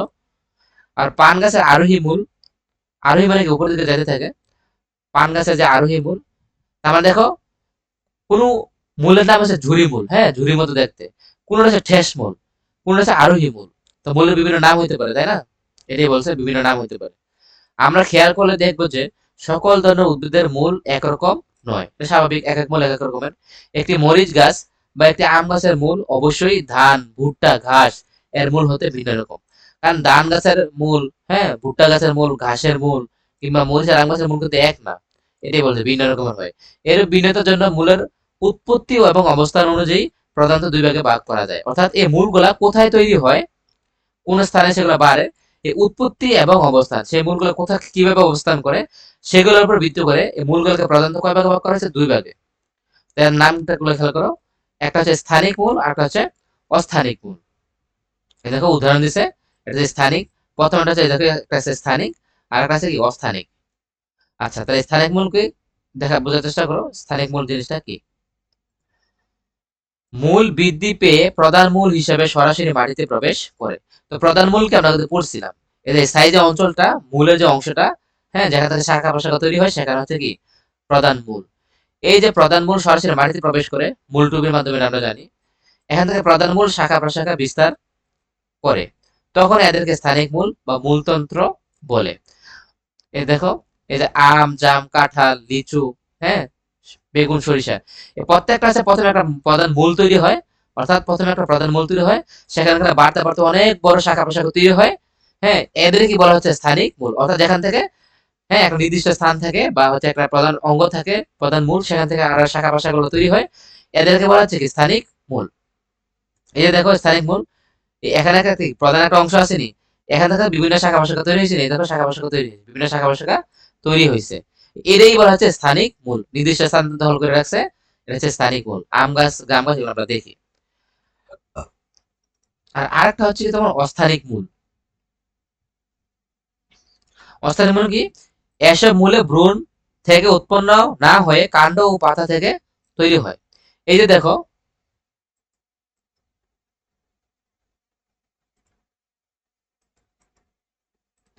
এই যে দেখো কি এখানে প্রধান মূল ছিল নি, হ্যাঁ এই প্রধান মূল থেকে কি হয়েছিল, বাকি শাখা প্রশাখাগুলো তৈরি হয়েছিল। কিন্তু এখানে দেখো, এখানে কি কোন প্রধান মূল আছে, নাই। এগুলো কোথেকে তৈরি হয়েছে, এই যে তো এই যে উদ্ভিদের যে ধরো এই যে কাণ্ডটা, এই যে কাণ্ডগুলা এখান থেকে কিন্তু বেরিয়ে গেছে, তাই না, গোড়া থেকে। উদ্ভিদের ধান গাছ বিভিন্ন গোড়ালি থেকে দেখবে এগুলো বেরিয়ে গেছে। এগুলো হচ্ছে কি অস্থানিক মূল, অর্থাৎ নির্দিষ্ট স্থান থেকে বা কাণ্ড থেকে তৈরি হয় নাই। এগুলো গাছের যে কাণ্ড আছে ওখান থেকে এই মূলগুলা গুচ্ছভাবে তৈরি হয়ে গেছে, ঠিক আছে। এরা হচ্ছে অস্থানিক মূল। এরা হচ্ছে দুই ধরনের, একটা হচ্ছে কি গুচ্ছ মূল, আর একটা হচ্ছে অগুচ্ছ মূল। তাহলে মূল দেখো আমরা বলছিলাম যে আদেশ উদ্ভিদের মূল থেকে মূলের মাধ্যমে কি করে পানি শোষণ করে। মূলের বিভিন্ন অংশ থাকে, মূল টুপি থাকে, কোনটা বর্ধিষ্ণু অঞ্চল, এই অঞ্চলটা বাড়ে। কোন কোন অঞ্চল হচ্ছে মূলরুম, এখান থেকে পানি খায়। একটা সময় পর বড় হয়, মোটা অঞ্চল সেটা হচ্ছে স্থায়ী অঞ্চল, সেখান থেকে শাখা প্রশাখা তৈরি হয়। মূলকে আমরা আবার দেখলাম কোনটার নাম ঝুরি মূল, কোনটার নাম ঠেস মূল, কোনটা আবার আরোহী মূল। আবার বলছিলাম কোন কোন উদ্ভিদ বিভিন্ন রকমের মূল থাকে, অনেকগুলো উদ্ভিদে। এদের অবস্থান উৎপত্তি অনুযায়ী দুই ভাগে ভাগ করা যায়, কোনটা স্থানিক মূল, কোনটা অস্থানিক মূল। স্থানিক মূলে আমরা বলছিলাম যেখানে একটা কাণ্ড থাকে প্রধান মূল, এই মূল থেকে শাখা প্রশাখা তৈরি হয়।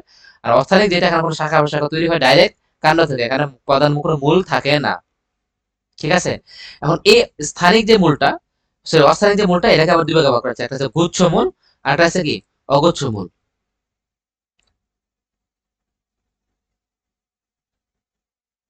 আচ্ছা, এখানে একটা ছবি দেয় না, আমি একটু বের করি।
আচ্ছা, এখানে ছবি ভালো করে দেখা যাচ্ছে না, গুচ্ছমূল তো বুঝতেছো, মানে এদের একটা গোছার মতো থাকে।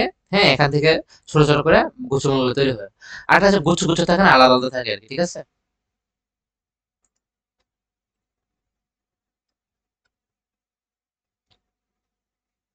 আচ্ছা, এখন গুচ্ছমূল জিনিসটা কি দেখো, ধান, ঘাস, বাঁশ ইত্যাদি উদ্ভিদের মূল লক্ষ্য করলে দেখা যাবে কাণ্ডের নিচের দিকে একটা গুচ্ছ সরু মূল সৃষ্টি হয়েছে। হ্যাঁ, এরা হচ্ছে গুচ্ছ মূল। অর্থাৎ ধান গাছে দেখবো একটা গোড়া দিকে কিছু কিছু মূল একলগে হয়ে রয়েছে, বাঁশ গাছে, গাছ গাছে সবগুলাই। হ্যাঁ, উদাহরণগুলো মনে রাখবা, কারণ এমসিকিউতে আসবে এমনি যে নিচের কোনটি গুচ্ছ মূলের উদাহরণ, ধান, ঘাস, বাঁশ এরকম। আবার নিচের কোনটি অস্থায়ী মূলের উদাহরণ এমনি থাকবে আর কি, ঠিক আছে। তো গুচ্ছ মূল কোনটা, ধান গাছ এগুলো যেগুলো একটা মানে একটা কাণ্ডের নিচে যেটা একটা গুচ্ছ থাকে, গুচ্ছ থেকে ছোট ছোট মূলরম সৃষ্টি হয়, সেটা গুচ্ছ মূল। হ্যাঁ, এবার কি বলছে, ভ্রূণমূল। ভ্রূণমূল বলছিলাম যে শুরুতে যে মূলটা থাকে এটা হচ্ছে ভ্রূণ, এখান থেকে বাকিগুলো তৈরি হয়। ভ্রূণমূল নষ্ট হয়ে সেই স্থান থেকে গুচ্ছমূল উৎপন্ন হতে পারে। বলছি কি, কাণ্ডের নিচ থেকেও গুচ্ছমূল তৈরি হতে পারে, অথবা ভ্রূণ যেটা সেটা নষ্ট হয়ে সেখান থেকে কি হতে পারে, গুচ্ছমূলটা তৈরি হতে পারে। সাধারণত একবীজপত্রী উদ্ভিদে গুচ্ছমূল থাকে। একবীজপত্রী অর্থাৎ একটা যেখানে বীজ থাকে, যেমন তোমার ধান, নারিকেল, সুপারি, এগুলা হচ্ছে। আবার এমসিকিউতে আসতে পারে নিচে কোটি একবীজপত্রী উদ্ভিদের উদাহরণ, তাহলে ধান, নারকেল, সুপারি এগুলো হচ্ছে একবীজপত্রী উদ্ভিদ। আবার এগুলো একই সাথে কি, এগুলো কি গুচ্ছমূল, কারণ দেখবা ধান গাছ উঠলো, নারকেল গাছের শিকড় গুলো দেখো এখানে কান্ড থেকে একটা গুচ্ছের মতো করে, হ্যাঁ, তৈরি হয়েছে আর কি, ঠিক আছে। এগুলো হচ্ছে গুচ্ছমূল। এরপর দেখো, এরপর হচ্ছে অগুচ্ছমূল। অগুচ্ছমূল দেখো, এসব মূল একত্রে গদাগদি করে গুচ্ছাকার জন্মায় না, বরং পরস্পর থেকে আলাদা থাকে। তা গুচ্ছমূল মানে কি, যে ছবিটা যেটা দেখাইছিলাম, এই দেখো, এটা এখানে এখানে দেখো সবগুলোকে একসাথে গদাগদি করে আসেনি। হ্যাঁ, কিন্তু ওটা ছিল গুচ্ছ। আর অগুচ্ছটা এভাবে গদাগদি করে একসাথে থাকে না, অর্থাৎ এখানে মূলগুলো সবগুলো আলাদা আলাদা থাকে। কি কি আলাদা আলাদা থাকে, যেমন উদাহরণ কি দিচ্ছে, কেয়া গাছের ঠেস মূল। কেয়া এক ধরনের গাছ, হ্যাঁ, ওটা ঠেস মূল। বটের জুড়ি মানে বট গাছের, এগুলো হচ্ছে সবগুলো কি, এগুলো হচ্ছে অগুচ্ছ মূল। তাহলে আমি মনে রাখবো কোনটা অগুচ্ছ মূলের উদাহরণ, কেয়া গাছের ঠেস মূল, বটের জুড়ি মূল, এগুলো মনে রাখতে হবে কিন্তু, ঠিক আছে। এখন আমরা দেখলাম মূল কত প্রকার হতে পারে, এটা আমরা দেখলাম। এবার হচ্ছে মূল মূলত কি ধরনের কাজ করে থাকে সেটা আমরা একটু বোঝার চেষ্টা করি। এখানে বলছে মূল উদ্ভিদকে মাটির সাথে, সরি, মূল উদ্ভিদকে মাটির সাথে শক্তভাবে আটকে রাখে, ফলে ঝড় বাতাসে সহজে হেলে পড়ে না। এটা আমরা সর্বনিম্ন নর্মালি জানি। যেগুলো যেগুলো বড় বড় গাছ, সেগুলো মূল যদি শক্ত হয় তাহলে ঝড় বাতাসে কিন্তু ঝরে পড়ে না। কিন্তু যেগুলো দেখবো পাতলা গাছ, হ্যাঁ, বা ধর মাটি নরম, সেগুলো কিন্তু উপচায় পড়ে যায় ঝড় বৃষ্টি আসলে, তাই না। তাহলে মূলের কাজ হচ্ছে গাছটাকে দাঁড়া করে রাখা, ঝড় বৃষ্টি আসলে যেন হেলে না পড়ে, সেজন্য ভেঙে না যায়। তাহলে মাটির সাথে শক্তভাবে আটকে রাখা হচ্ছে আর মূল কাজ, ঠিক আছে। আরেকটা কাজ কি, মূল মাটি থেকে বিভিন্ন ধরনের পানি এবং খনিজ পদার্থ শোষণ করে। যেমন আমরা লবণ খাইনি, সোডিয়াম ক্লোরাইড লবণ খাই, এগুলো বিভিন্ন ধরনের খনিজ মিনারেলস আমাদের শরীরের জন্য প্রয়োজন। একই সাথে একইভাবে উদ্ভিদের জন্য, তাদের লতা পাতা কাণ্ডের জন্য প্রয়োজন। তো এই আয়নগুলা, এই যে খনিজ পদার্থগুলা, এই খনিজ পদার্থগুলা হচ্ছে কি, ভিটামিন টিটামিন বিভিন্ন খনিজ পদার্থগুলো হচ্ছে কি, আর বিভিন্ন পানিগুলো হচ্ছে মূল কি করে, মাটি থেকে শোষণ করে, ঠিক আছে। তা আমরা জানি মূলে মূলরম অঞ্চল থাকে। মূলরম বলছিলাম লোমের মধ্যে যে অঞ্চলগুলো, সেগুলো ছিল মূলরম, তাই না। এই মনোরম থাকে, এখানে অসংখ্য সূক্ষ্ম সূক্ষ্ম কি থাকে, রোম উৎপন্ন হয়, যার মাধ্যমে রোম, রোম মানে হচ্ছে ছোট ছোট অনেক ক্ষুদ্র ক্ষুদ্র কি থাকে, ছিদ্র থাকে। এই ছিদ্রগুলোর মধ্যে দিয়ে হচ্ছে কি করে, পানি এবং খনিজ লবণ ঢুকতে পারে আর কি, এবং এগুলোর মাধ্যমে সে এগুলো সংগ্রহ করে খেয়ে থাকে। তাহলে উদ্ভিদের মূল কাজ হচ্ছে শক্তভাবে আটকে রাখা এবং সেখানে পানি এবং খনিজ লবণ শোষণে সাহায্য করা। এই মূল রুমে রুম থাকে, রুমের মাধ্যমে সে কি করে, পানি খনিজ লবণ গুলো কি করে, সংগ্রহ করে। এরপর আছে তোমার, আমরা পার্ট 5 যদি পড়তে চাই, সেটা হচ্ছে কাণ্ডের বিভিন্ন অংশ। আচ্ছা, আমরা উদ্ভিদকে একটা আদর্শ উদ্ভিদের কি কি অংশ থাকে সেটা পড়লাম। আদর্শ উদ্ভিদের উপরটাকে বলা হয় বিটপ, সেখানে কি ধরনের অংশ থাকে সেটা আমরা জানলাম। মাটির নিচে কি থাকে, মূল, সেটা আমরা জানলাম। মূল কয় ধরনের হইতে পারে সেটা আমরা জানলাম। মূলকে কয় ভাগে ভাগ করা যায়, মূলের কাজ কি, সেগুলো আমরা জানলাম। তাহলে এবার মূলের শেষ, এবার হচ্ছে মাটির উপরের অংশ, বিটপ যেটাকে বলছিলাম, বিটপ। এই উপর অংশে আমরা কি কি দেখি দেখো তাহলে, এবং এগুলো কি কি কাজ, কত ভাগে ভাগ করা যায় সেগুলো আমরা করবো। আমরা যখন আম পাড়তে গাছে উঠি, তখন মাটির উপরে গাছের খাড়া লম্বা অংশটি আঁকড়ে ধরেই তবেই গাছে উঠি, এটাই গাছের কাণ্ড। কাণ্ড তো অলরেডি আমরা বলছিলাম, অলরেডি বলছি কাণ্ড। এই যে দেখো, যে মোটা যে অংশটা সেটা হচ্ছে গাছের কাণ্ড, ঠিক আছে। তো কুল, গাছের যে ডালে বসে কুল খাই, এগুলো হচ্ছে শাখা। এদের একটা কুল মানে বড়ি গাছ আর কি, কুল মানে কি, বড়ি গাছ। বড়ি গাছে বিভিন্ন শাখা আসেনি, একটা আমাদের গাছটা যেরকম দাঁড়া রয়েছে এটা একটা কাণ্ড, আর বিভিন্ন শাখা বাড়িছে, সেখানে বিভিন্ন ধরনের বড়ি ধরে রয়েছে ধরো, হ্যাঁ, এগুলো হচ্ছে তোমার কি, এগুলোকে বলা হয় শাখা। আবার শাখা বলা গেলে দেখবো আবার বিভিন্ন ধরনের অংশ বাইর হইছে, ওগুলোকে বলা হচ্ছে কি প্রশাখা। ঠিক আছে? তো উদ্ভিদের মূল কাণ্ড থেকে শাখা তৈরি হয়, শাখা থেকে আবার প্রশাখা তৈরি হয়। এই শাখা প্রশাখা গুলোর মধ্যে কি থাকে? শাখা প্রশাখার মধ্যে আমরা অলরেডি জানি পাতা থাকে, হ্যাঁ, এবং পাতা যে যেখান থেকে তৈরি হয় এবং সেখান থেকে এটা বড় হয় সেটা হচ্ছে কাণ্ড। আর পাতা যেখান থেকে তৈরি সেটা ছিল পত্র, তাই না? যে যে এ ছিল পত্র ছিল। তো পাতার মধ্যে কি কি থাকে এটা আমরা বলছি, এতে পর্ব থাকে, পর্ব মধ্যে থাকে এবং মুকুল থাকে। আর পর্ব কি অলরেডি আমরা পড়ে বলছি, পর্ব কি এটা অলরেডি আমরা পড়ছি, যে কাণ্ডের যে স্থান থেকে পাতা বের হয় সেটাকে বলা হয় পর্ব বা সন্ধি। সন্ধি মানে জোড়া লাগার স্থান, অর্থাৎ যেখান থেকে গাছের সাথে পাতার একটা জোড়া লাগা সেখান থেকে তৈরি হয়েছে, হ্যাঁ, যোগ সন্ধি। ঠিক আছে? এটা হচ্ছে পর্ব। তো পর্ব কি, এগুলো যদি ডিলিট করি,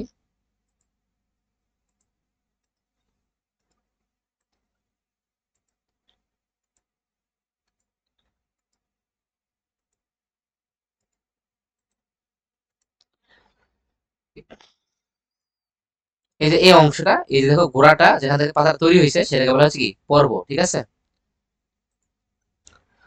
এরপরটা হচ্ছে তোমার পর্ব মধ্য। পর্ব মধ্য অলরেডি আমরা বলে ফেলছি, দুইটা পাতা, এই যে দেখো মাঝখানে যে জায়গাটা এটাকে বলা হচ্ছে কি পর্ব মধ্য। এখানে এটাই লেখা দেখো, পাশাপাশি দুইটি পর্বের মধ্যবর্তী যে অংশটা সেটা হচ্ছে পর্ব মধ্য। পর্ব মধ্য গাছকে খাড়া রাখতে এবং বৃদ্ধিতে সাহায্য করে। তাহলে দেখো এই যে এটা যদি খাড়া থাকে তাহলে তো ভালো, গাছটা বড় হয়ে যাবে, উপর দিকে উঠবে। না হলে দেখো এটা কি তো, এটা যদি খাড়া না রাখতো বিভিন্ন দিকে গাছগুলো কি হতো, বিভিন্ন দিকে এভাবে হেলে পড়তো, তাই না? তা পর্ব মধ্যে, পর্ব কি আমরা জানছি, পর্ব মধ্য দুইটা অংশ, মধ্যবর্তী যে অংশটা সেটা।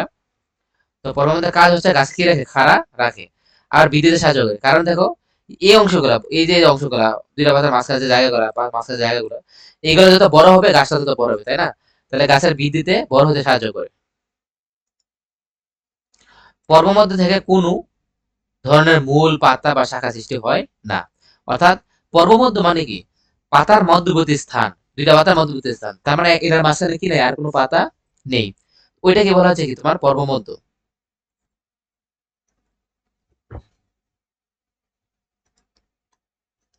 তো এখানে মূল থাকবে না, কারণ মূল নর্মাল কোথায় থাকে, মাটির নিচে থাকে, তাই না?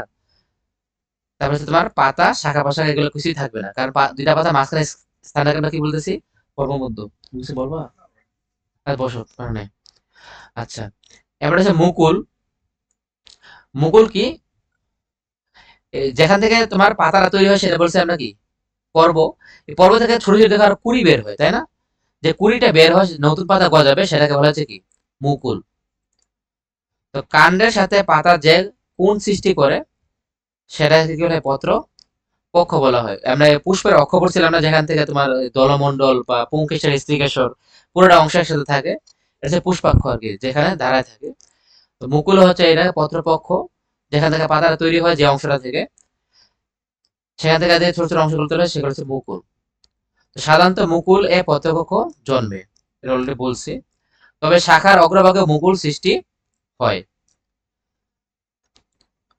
অর্থাৎ একটা পাতার, সরি, একটা একটা কাণ্ড থেকে যে শাখা প্রশাখাগুলো তৈরি হয় সেটার অগ্রভাগ থেকে তোমার কি, সরি, সেটা এই যে অগ্রভাগ, সে অগ্রভাগ থেকে কি হইতে পারে, মুকুল তৈরি হতে পারে। দেখো অগ্রভাগ, এখান থেকে মুকুল তৈরি হইতে পারে।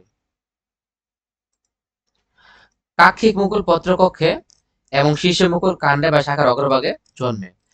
তো কাক্ষিক মুকুল আমরা কি বলছিলাম, এই যে দেখো কাক্ষিক মুকুল যে এই অংশটা পাতা থেকে যেটা তৈরি হয়েছে আর কি, ঠিক আছে? আর অগ্রমুকুল মানে হচ্ছে যেখানে তোমার কাণ্ডটা বাড়তে থাকে, বাড়তে থাকে, একটা সময় পর ওখান থেকে কি তৈরি হয়, মুকুল তৈরি হয়, মানে পাতার অংশ তৈরি হয়, কুড়ি বের হয়, সেটা হচ্ছে অগ্রমুকুল। তার মানে উপরের দিকে কাণ্ড থেকে যেটা তৈরি হচ্ছে উপরের দিকে সেটা হচ্ছে কি অগ্রমুকুল। আর পাতার গোড়া থেকে যেটা তৈরি হয় সেটা হচ্ছে তোমার কাক্ষিক মুকুল, পাতার কক্ষ থেকে যেটা তৈরি হয়েছে।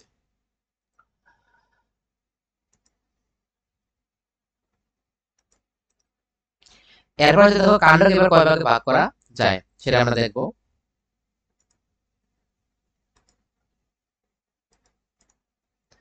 একটি আম গাছের কাণ্ড, একটি লাউ গাছের কাণ্ড, একটি নারকেল গাছের কাণ্ড যদি আমরা লক্ষ্য করি, তাহলে দেখবো আমি এক একটা কিন্তু এক এক রকম। যেটা আম গাছ সেটার কাণ্ড, যেটা লাউ গাছ ডগাটা খুবই নরম হয়, তাই না? আবার যেটা নারকেল গাছ মাঝখানে অংশ ফাঁপা ফাঁপা থাকে। তাহলে এক একটা কাণ্ড কিন্তু দেখতে এক এক রকম, তাই না? কোনোটা দেখে আমরা শক্ত, কোনোটা খুবই দুর্বল, কোনোটা মজবুত হয়, এক একটা এক এক রকম হয় আর কি। তার মানে কাণ্ডকে বিভিন্ন ভাগে ভাগ করা যেতে পারে, কোনোটা সবল, কোনোটা দুর্বল। ঠিক আছে। আবার কোন কোন কাণ্ড থেকে দেখবো আমরা পাতা তৈরি হচ্ছে বা শাখা প্রশাখা তৈরি হচ্ছে, কিন্তু আবার কোন কোন তোমার হচ্ছে উদ্ভিদে দেখবো শাখা প্রশাখা তৈরি হয় না, যেমন একটা সুপারি গাছ বা নারকেল গাছ যেটার পর দাঁড়ায় আছে, এটা বলছিলাম কি প্রধান কাণ্ড, তাই না? এটা কিন্তু দেখো আর কোনো ডাল নেই, শাখা প্রশাখা তৈরি হয় নাই। কিন্তু দেখো আম গাছ, কাঁঠাল গাছ, এগুলো কিন্তু বিভিন্ন ডাল বা শাখা অংশ তৈরি হয়েছিল। তো তার মানে কি কাণ্ড বিভিন্ন ভাবে ভাগ করা যাবে, কোনটা সবল কোনটা দুর্বল, আবার কোনটা থেকে কাণ্ড তৈরি হয় শাখা প্রশাখা তৈরি হয়, কোনটা থেকে আবার হয় না, একটার পরে দাঁড়ায় থাকে, যেমন সুপারি গাছ বা তোমার নারকেল গাছ, তাই না? তার মানে এর মধ্যে কিছু কিছু আছে যেগুলো শাখা প্রশাখা নেই, আবার কিছু কিছু আছে শাখা প্রশাখা আছে, কিছু কিছু আছে যেগুলো খুবই শক্ত, আবার কিছু কিছু খুবই সেগুলো খুবই দুর্বল।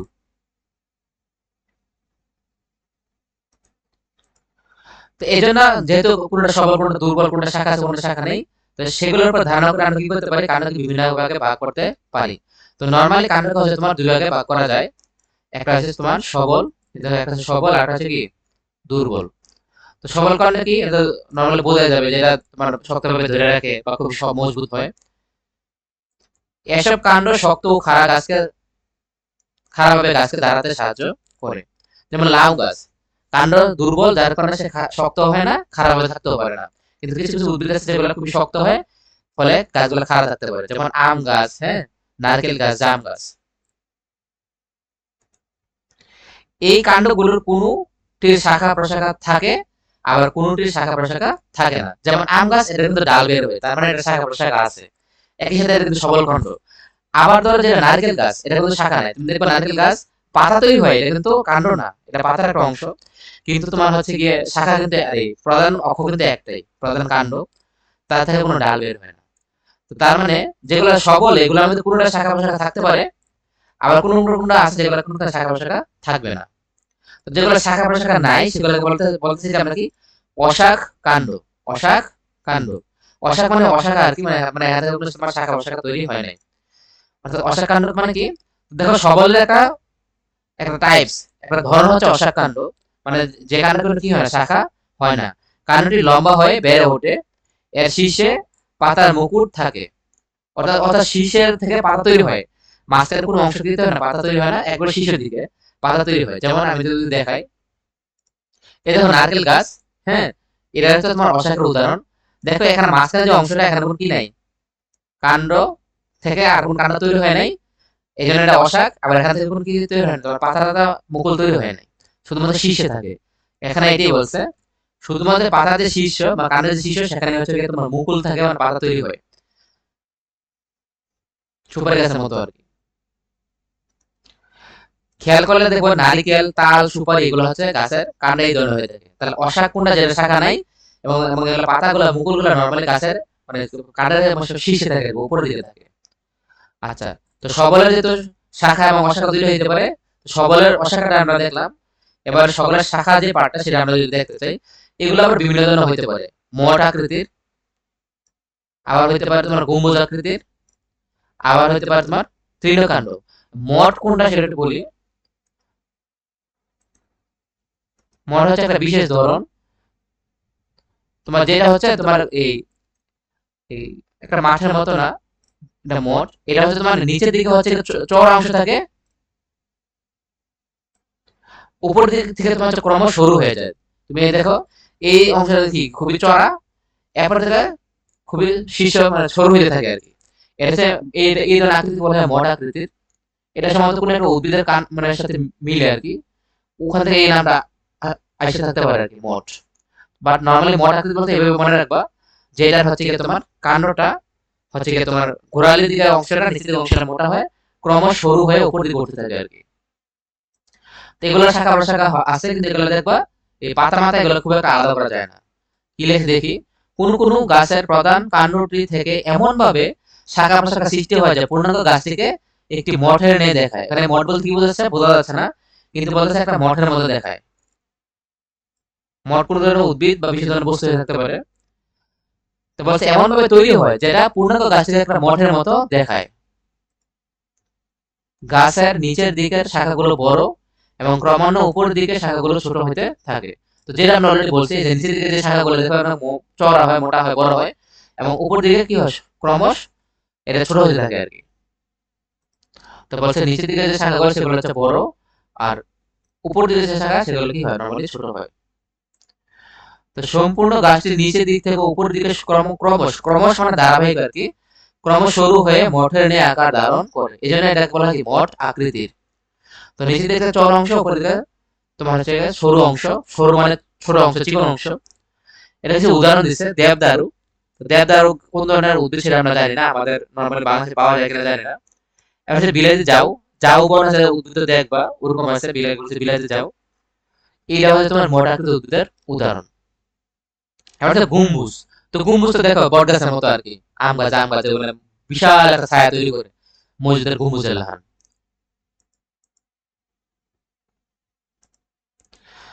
তো গম্বুজের ক্ষেত্রে তো কোন কোন গাছের প্রধান কাণ্ডটি খাটো মোটা হয় এবং শাখা প্রশাখাগুলো এমন ভাবে এই প্রধান কাণ্ডে বিস্তীর্ণ হয় যে গাছটিকে একটি গম্বুজ দেখায়।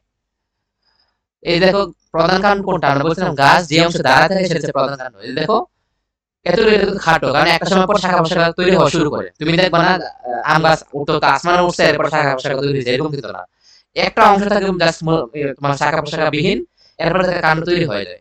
এই জন্য বলছে প্রধান যে কাণ্ডটা সেটা নর্মালি কি হয়, খাটো হয়। হ্যাঁ, এই অংশে খাটো এবং খুবই মোটা হয়, যেহেতু এটা আমরা বলছিলাম কাণ্ডের কাজ হচ্ছে গাছকে দৃঢ়ভাবে ধরে রাখা এবং উপর দিকে উঠতে সাহায্য করা, এই জন্য নর্মালি এগুলো খুব মোটা হয়। এরপরে এখান থেকে একটা সময় পর কি হয়, বিভিন্ন ধরনের শাখা প্রশাখা তৈরি হয় এবং এই শাখা প্রশাখাগুলো এমন ভাবে বিস্তীর্ণ হয় যে এটাকে নর্মালি কি দেখা যায়, একটা গম্বুজের মতো দেখা যায় আর কি। ঠিক আছে, কিছু উদাহরণ দিচ্ছি কি, যেমন আম, জাম, কাঁঠাল। আমরা আম জাম কাঁঠাল যে উদ্ভিদগুলো আছে এগুলোতে কি দেখতে পারি, বিভিন্ন ধরনের শাখা প্রশাখা দেখতে পারি। ঠিক আছে, এরকম গম্বুজ আকৃতি আর কি। এই দেখো এই যে অংশটা একটা গম্বুজের মতন না, এরকম আর কি। আচ্ছা, এরপর হচ্ছে দেখো আমরা যদি এখন কি বলতেছি, সবল কাণ্ডে পড়তেছি। সবল মানে যেগুলো শক্তিশালী, এগুলো শাখা হতে পারে, শাখা ছাড়াও হতে পারে। শাখা ছাড়া যায় নারকেল গাছ, সুপারি গাছ বলছিলাম, মানে কোনো শাখা প্রশাখা তৈরি হয় না। যেগুলো শাখা এগুলো মোটা আকৃতির হয়, মানে নিচের দিকে মোটা, উপরের দিকে চিকন, যেগুলো গম্বুজটা বললাম। আর হচ্ছে তৃণকাণ্ড। তৃণকাণ্ডটা কি দেখো, এসব কাণ্ডে পর্ব এবং পর্ব মধ্যে খুবই স্পষ্ট হয়। তো পর্ব মানে কি, আমরা বলছিলাম যেখান থেকে পাতা তৈরি হয়, আর পর্ব মধ্যে হচ্ছে দুইটা পাতার মাঝখানে যে জায়গাটা আছে পর্ব মধ্যে, এগুলো কি হয়, খুবই স্পষ্ট হয়। এই যে দেখো এখন মোটা আকৃতির যে অংশটা এখানে কি খুব ঘিস ঘিস হয়ে গেছে না, এগুলাকে তুমি কিন্তু আলাদা করতে পারবে না, খুব একটা নরমালি স্পষ্ট বোঝা যায় না। হ্যাঁ, কিন্তু এখানে বলছে যে তৃণকাণ্ড, হ্যাঁ, এগুলো হচ্ছে তোমার পর্ব কোনটা, পর্ব মধ্যে কোনটা, এগুলো খুব স্পষ্ট ভালোভাবে চেনা যায়। এবং এগুলো হচ্ছে অস্থানিক মূল। কি মূল? অস্থানিক মূল হতে সৃষ্ট হয়। অস্থানিক মূল আমরা কিন্তু বলছিলাম। স্থানিক মূল কোনটা, যেখানে হচ্ছে গিয়ে তোমার একটা প্রধান অংশ থাকে। এই দেখো একটা হচ্ছে কি হয়, প্রধান অংশ থাকে, সেখান থেকে পরবর্তীতে প্রধান যে মূল, সেখান থেকে শাখা প্রশাখাগুলো তৈরি হয়। আর এর হচ্ছে স্থানিক। হ্যাঁ, আর অস্থানিক কোনটা ছিল, গাছের যে গোড়া বা কাণ্ড সেখান থেকে গুচ্ছাকার বিভিন্ন ধরনের মূল তৈরি হয়, কোন প্রধান অংশ থেকে তৈরি হয় না, সেটা ছিল অস্থানিক মূল। তো এই বাঁশের ক্ষেত্রে তৃণমূল যেটা, এটা হচ্ছে অস্থানিক মূল, অর্থাৎ তার কোনো প্রধান অংশ থাকে না। হ্যাঁ, প্রধান অংশ থাকে না, এই কাণ্ড থেকে তৈরি হয় আর কি। এই স্থানিক ছিল মূলের যে মূল কাণ্ডটা সেখান থেকে তৈরি হয়, আর অস্থানিকটা ছিল গাছের যে লতা পাতা কাণ্ড সেখান থেকে মূলগুলো তৈরি হয় আর কি। এটা ছিল অস্থানিক। এই বাঁশ গাছ সেরকম ভাবে দেখবা, গাছের যেই কাণ্ডগুলা দেখবা, গাছের যে কাণ্ডগুলা, বাঁশ গাছের কাণ্ড থেকে তৈরি হচ্ছে মূলগুলা। হ্যাঁ, এই জন্য এটা হচ্ছে অস্থানিক মূল। তো যেটা হচ্ছে বাঁশ, আখ, বাঁশের মতো ইক্ষু, যেটা আখ মানে ইক্ষু, আমরা যেটা কুল বলি। হ্যাঁ, এগুলো হচ্ছে অস্থানিক মূল থেকে তৈরি হচ্ছে। তো এগুলা বা ক্ষেত্র বিশেষে এসব কাণ্ড পর্বগুলো ফাঁপা হতে পারে বা ভরাট হতে পারে। তো নরমালি বাঁশের ভিতরে খোলল থাকে, ফাঁপা থাকে, তাই না? আবার ভরাট থাকতে পারে, একটা শরীর অংশ থাকতে পারে, একটা পুরোটা দেখবো মজবুত, এরকম হতে পারে। আবার যেমন আখ ফাঁপা, চিপ দিলে এটা দেখবো ভেঙে গেছে। এগুলোকে বলা হয় তৃণকাণ্ড। ঠিক আছে, তাহলে এগুলো আমরা বললাম মোটা আকৃতি হতে পারে, গম্বুজ আকৃতি হতে পারে, তৃণকাণ্ড হতে পারে। এগুলো সবচেয়ে সবলের। তো কাণ্ড আমরা দুর্বল হতে পারে বলছিলাম। হ্যাঁ, এবার দুর্বল কোনটা সেটা আমরা দেখার চেষ্টা করি। কিছু উদ্ভিদের কাণ্ডও খারাপভাবে দাঁড়াতে পারে না, তাই মাটিতে বা মাচার উপরে বৃদ্ধি পায়। তো যেগুলো দুর্বল বলছিলাম কি, দেখো আমরা লাউ গাছ, বিভিন্ন ধরনের সিম গাছ, এগুলো তো দেখো নিজে নিজে খারাপ দাঁড়াতে থাকতে পারে না, দুর্বল। এগুলো নিজে নিজে দাঁড়াতে পারে না। এই জন্য আমরা বিভিন্ন ধরনের কি ডালা দেই। হ্যাঁ, আমরা যে বিভিন্ন ধরনের হচ্ছে কি তোমার, আমাদের বলে না যে চার দেই, চারের মধ্যে হচ্ছে বিভিন্ন জিনিস পাই, লাঠি দেই। হ্যাঁ, বিভিন্ন ধরনের গাছের অংশ দেই, ডালপালা, যেন এগুলা উঠতে পারে আর কি। তো এদের কাণ্ডে সাধারণত কাষ্ঠ থাকে না, তাই এরা দুর্বল হয়। কাষ্ঠ মানে তো ধর বিভিন্ন ধরনের শাখা প্রশাখা তৈরি হয় না, মজবুত হয় না। তো কাষ্ঠ একটা বিশেষ অংশ, যেটা না থাকার কারণে কি হয়, এরা নরমালি দুর্বল হয় এবং কি হয়, নরম হয়। এদের কোনটি লতানো, কোনটি শয়ান, আবার কোনটি আরোহীনি। অর্থাৎ দেখবা কোনটা লতা পাতার মতো ছড়ায় আছে, কোনটা আবার শয়ান মানে একবারে মাটিতে শুয়ে থাকে, আবার কোনটা দেখবা আরোহীনি মানে উপর দিকে বাইরে বাইরে উপরে উঠতেই থাকে। হ্যাঁ, যেমন একটা উদ্ভিদের নাম হচ্ছে দেখো ট্রেইলার, যেমন হচ্ছে শয়ান কাণ্ড। শয়ান কাণ্ড মানে হচ্ছে নিচের দিকে, এই দেখো শয়ান কাণ্ড নিচের দিকে, অর্থাৎ তোমার কাণ্ড যেদিকে যাচ্ছে পাতাগুলো ওইদিকে থাকে। ধর কাণ্ড, ধর কাণ্ড এদিকে যাচ্ছে, তো তো পাতাগুলো এইভাবে নিয়ে বরাবর শুয়ে শুয়ে থাকে আর কি। আর আরেকটা হচ্ছে তোমার কি বলছিলাম, এই দেখো ক্রিপার মানে হচ্ছে তোমার লতানু, এই দেখো লতানু। লতামান মানে কি, যে লতার মতো, এই দেখো, এই দেখো ক্রিপার বা লতানু, এই দেখো লতা পাতার মতো বিভিন্ন ধরনের অংশ তৈরি হচ্ছে, ঠিক আছে, এরা হচ্ছে ক্রিপার বা লতানু। আর কোন হচ্ছে আরোহী, মানে উপর দিকে উঠতে থাকে উঠতে থাকে, ঠিক আছে। তো কিছু উদাহরণ দিছে, তো দেখো দুর্বল কাণ্ড, এগুলো দাঁড়ায় থাকতে পারে না, এগুলো আমরা কি বলছিলাম, লতানো থাকে, শুয়ে থাকে, অথবা আরোহীর উপর দিকে উঠতে থাকে। তো লতানো কোনটা, এটা একটু দেখো। এসব কাণ্ড মাটির উপরে দিয়ে সরলভাবে সমান্তরালভাবে বৃদ্ধি পায়। সমান্তরাল মানে কি, ধরো তুমি ভূমি দিয়ে হাইটে যাইতেছো, এটা হচ্ছে মাটির সাথে কি সমান্তরাল। আবার দেখো ধর মাটি থেকে মই বেয়ে উপর দিকে উঠতেছো বা গাছ বেয়ে উপর দিকে উঠতেছো, এটা হচ্ছে লম্ব। হ্যাঁ, আর সমান্তরাল হচ্ছে যে জিনিসটা যেভাবে যাচ্ছে তার সাথে ওইভাবে যাওয়া, এটা হচ্ছে সমান্তরাল। যেমন ধরো দুইজন ব্যক্তি একই সাথে হাঁটতেছে, এটা হচ্ছে সমান্তরালে যাওয়া আর কি, ঠিক আছে। তো সমান্তরাল তার মানে কাণ্ড যেদিকে যাচ্ছে, লতা পাতা মূল সব একই দিকে যাচ্ছে, এটাকে বলা হয় কি লতানো। এদের প্রতিটি পর্ব থেকে গুচ্ছমূল বের হয়ে মাটিকে আঁকড়ে ধরে। তো গুচ্ছমূলকে আমরা বলছিলাম যে একটা গুচ্ছ তৈরি হয়, মূলগুলা, হ্যাঁ, গিজ গিজ খেয়ে গদা গদা হয়ে একসাথে থাকে, গুচ্ছমূল। যেমন হচ্ছে কি ঘাস, এই যেমন ঘাস দেখবা এখান থেকে যে লতা পাতাগুলো তৈরি হয় সবগুলো একটা গুচ্ছ থেকে, হ্যাঁ, একটা গুচ্ছ থেকে ঘাসগুলো তৈরি হয়। এই জন্য দেখবা যখন আমরা ঘাস কাটি, একটা গোড়াটা কেটে দিলেই সবটা আলাদা হয়ে যাচ্ছে, তার মানে কি একটা গুচ্ছ আকারে থাকে আর কি। আর একটা উদাহরণ দিচ্ছি যেমন আমরুল, হ্যাঁ, এটা এক ধরনের উদ্ভিদ আমরুল, এগুলো হচ্ছে লতানো থাকে আর কি, অর্থাৎ পুরোটা মাটির সাথে বিছায়া চলে যায়, কাঁটা যেদিকে যাচ্ছে পাতা দিকে যাচ্ছে, এরকম আর কি। হ্যাঁ, আর একটা আছে তোমার ট্রেইলার বা শয়ানু। এসব কাণ্ড মাটির উপরে ছড়িয়ে পড়ে কিন্তু পর্ব থেকে মূল বের হয় না। অর্থাৎ এই যে পর্ব মানে কাণ্ডের যে অংশ, এখান থেকে কোনো কি তৈরি হয় না, পর্ব থেকে মূল তৈরি হয় না, এবং এগুলো নর্মালি মাটির উপরে ছড়াই ছিটায় থাকে। যেমন পুঁই শাক, হ্যাঁ, পুঁই শাক, পুঁই শাকে তুমি দেখবা মাটির উপর কোনো মূল টুল থাকতে, কিন্তু এগুলো মাটির উপর দেখবা তুমি বিছাই দাও লাগাই দাও, পুরা গাছ ভরা ফেলবে, কিন্তু এখানে নতুন করে কি তৈরি হবে না, মূল তৈরি হবে না। একটা যেটা লাগাইছো এটার মধ্যে মূল আছে, এখান থেকে নতুন করে গোছ মূল তৈরি হবে না। একইভাবে কি মটরশুটি গাছ, ঠিক আছে, এগুলো হচ্ছে ট্রেইলার বা শয়ানু। এগুলো কিন্তু মনে রাখতে হবে। একটা ধরো পরীক্ষাতে আসতে পারে কি যে কাণ্ডকে কয় ভাগে ভাগ করা যায়, তুমি বলবা দুর্বল কাণ্ড সবল কাণ্ড।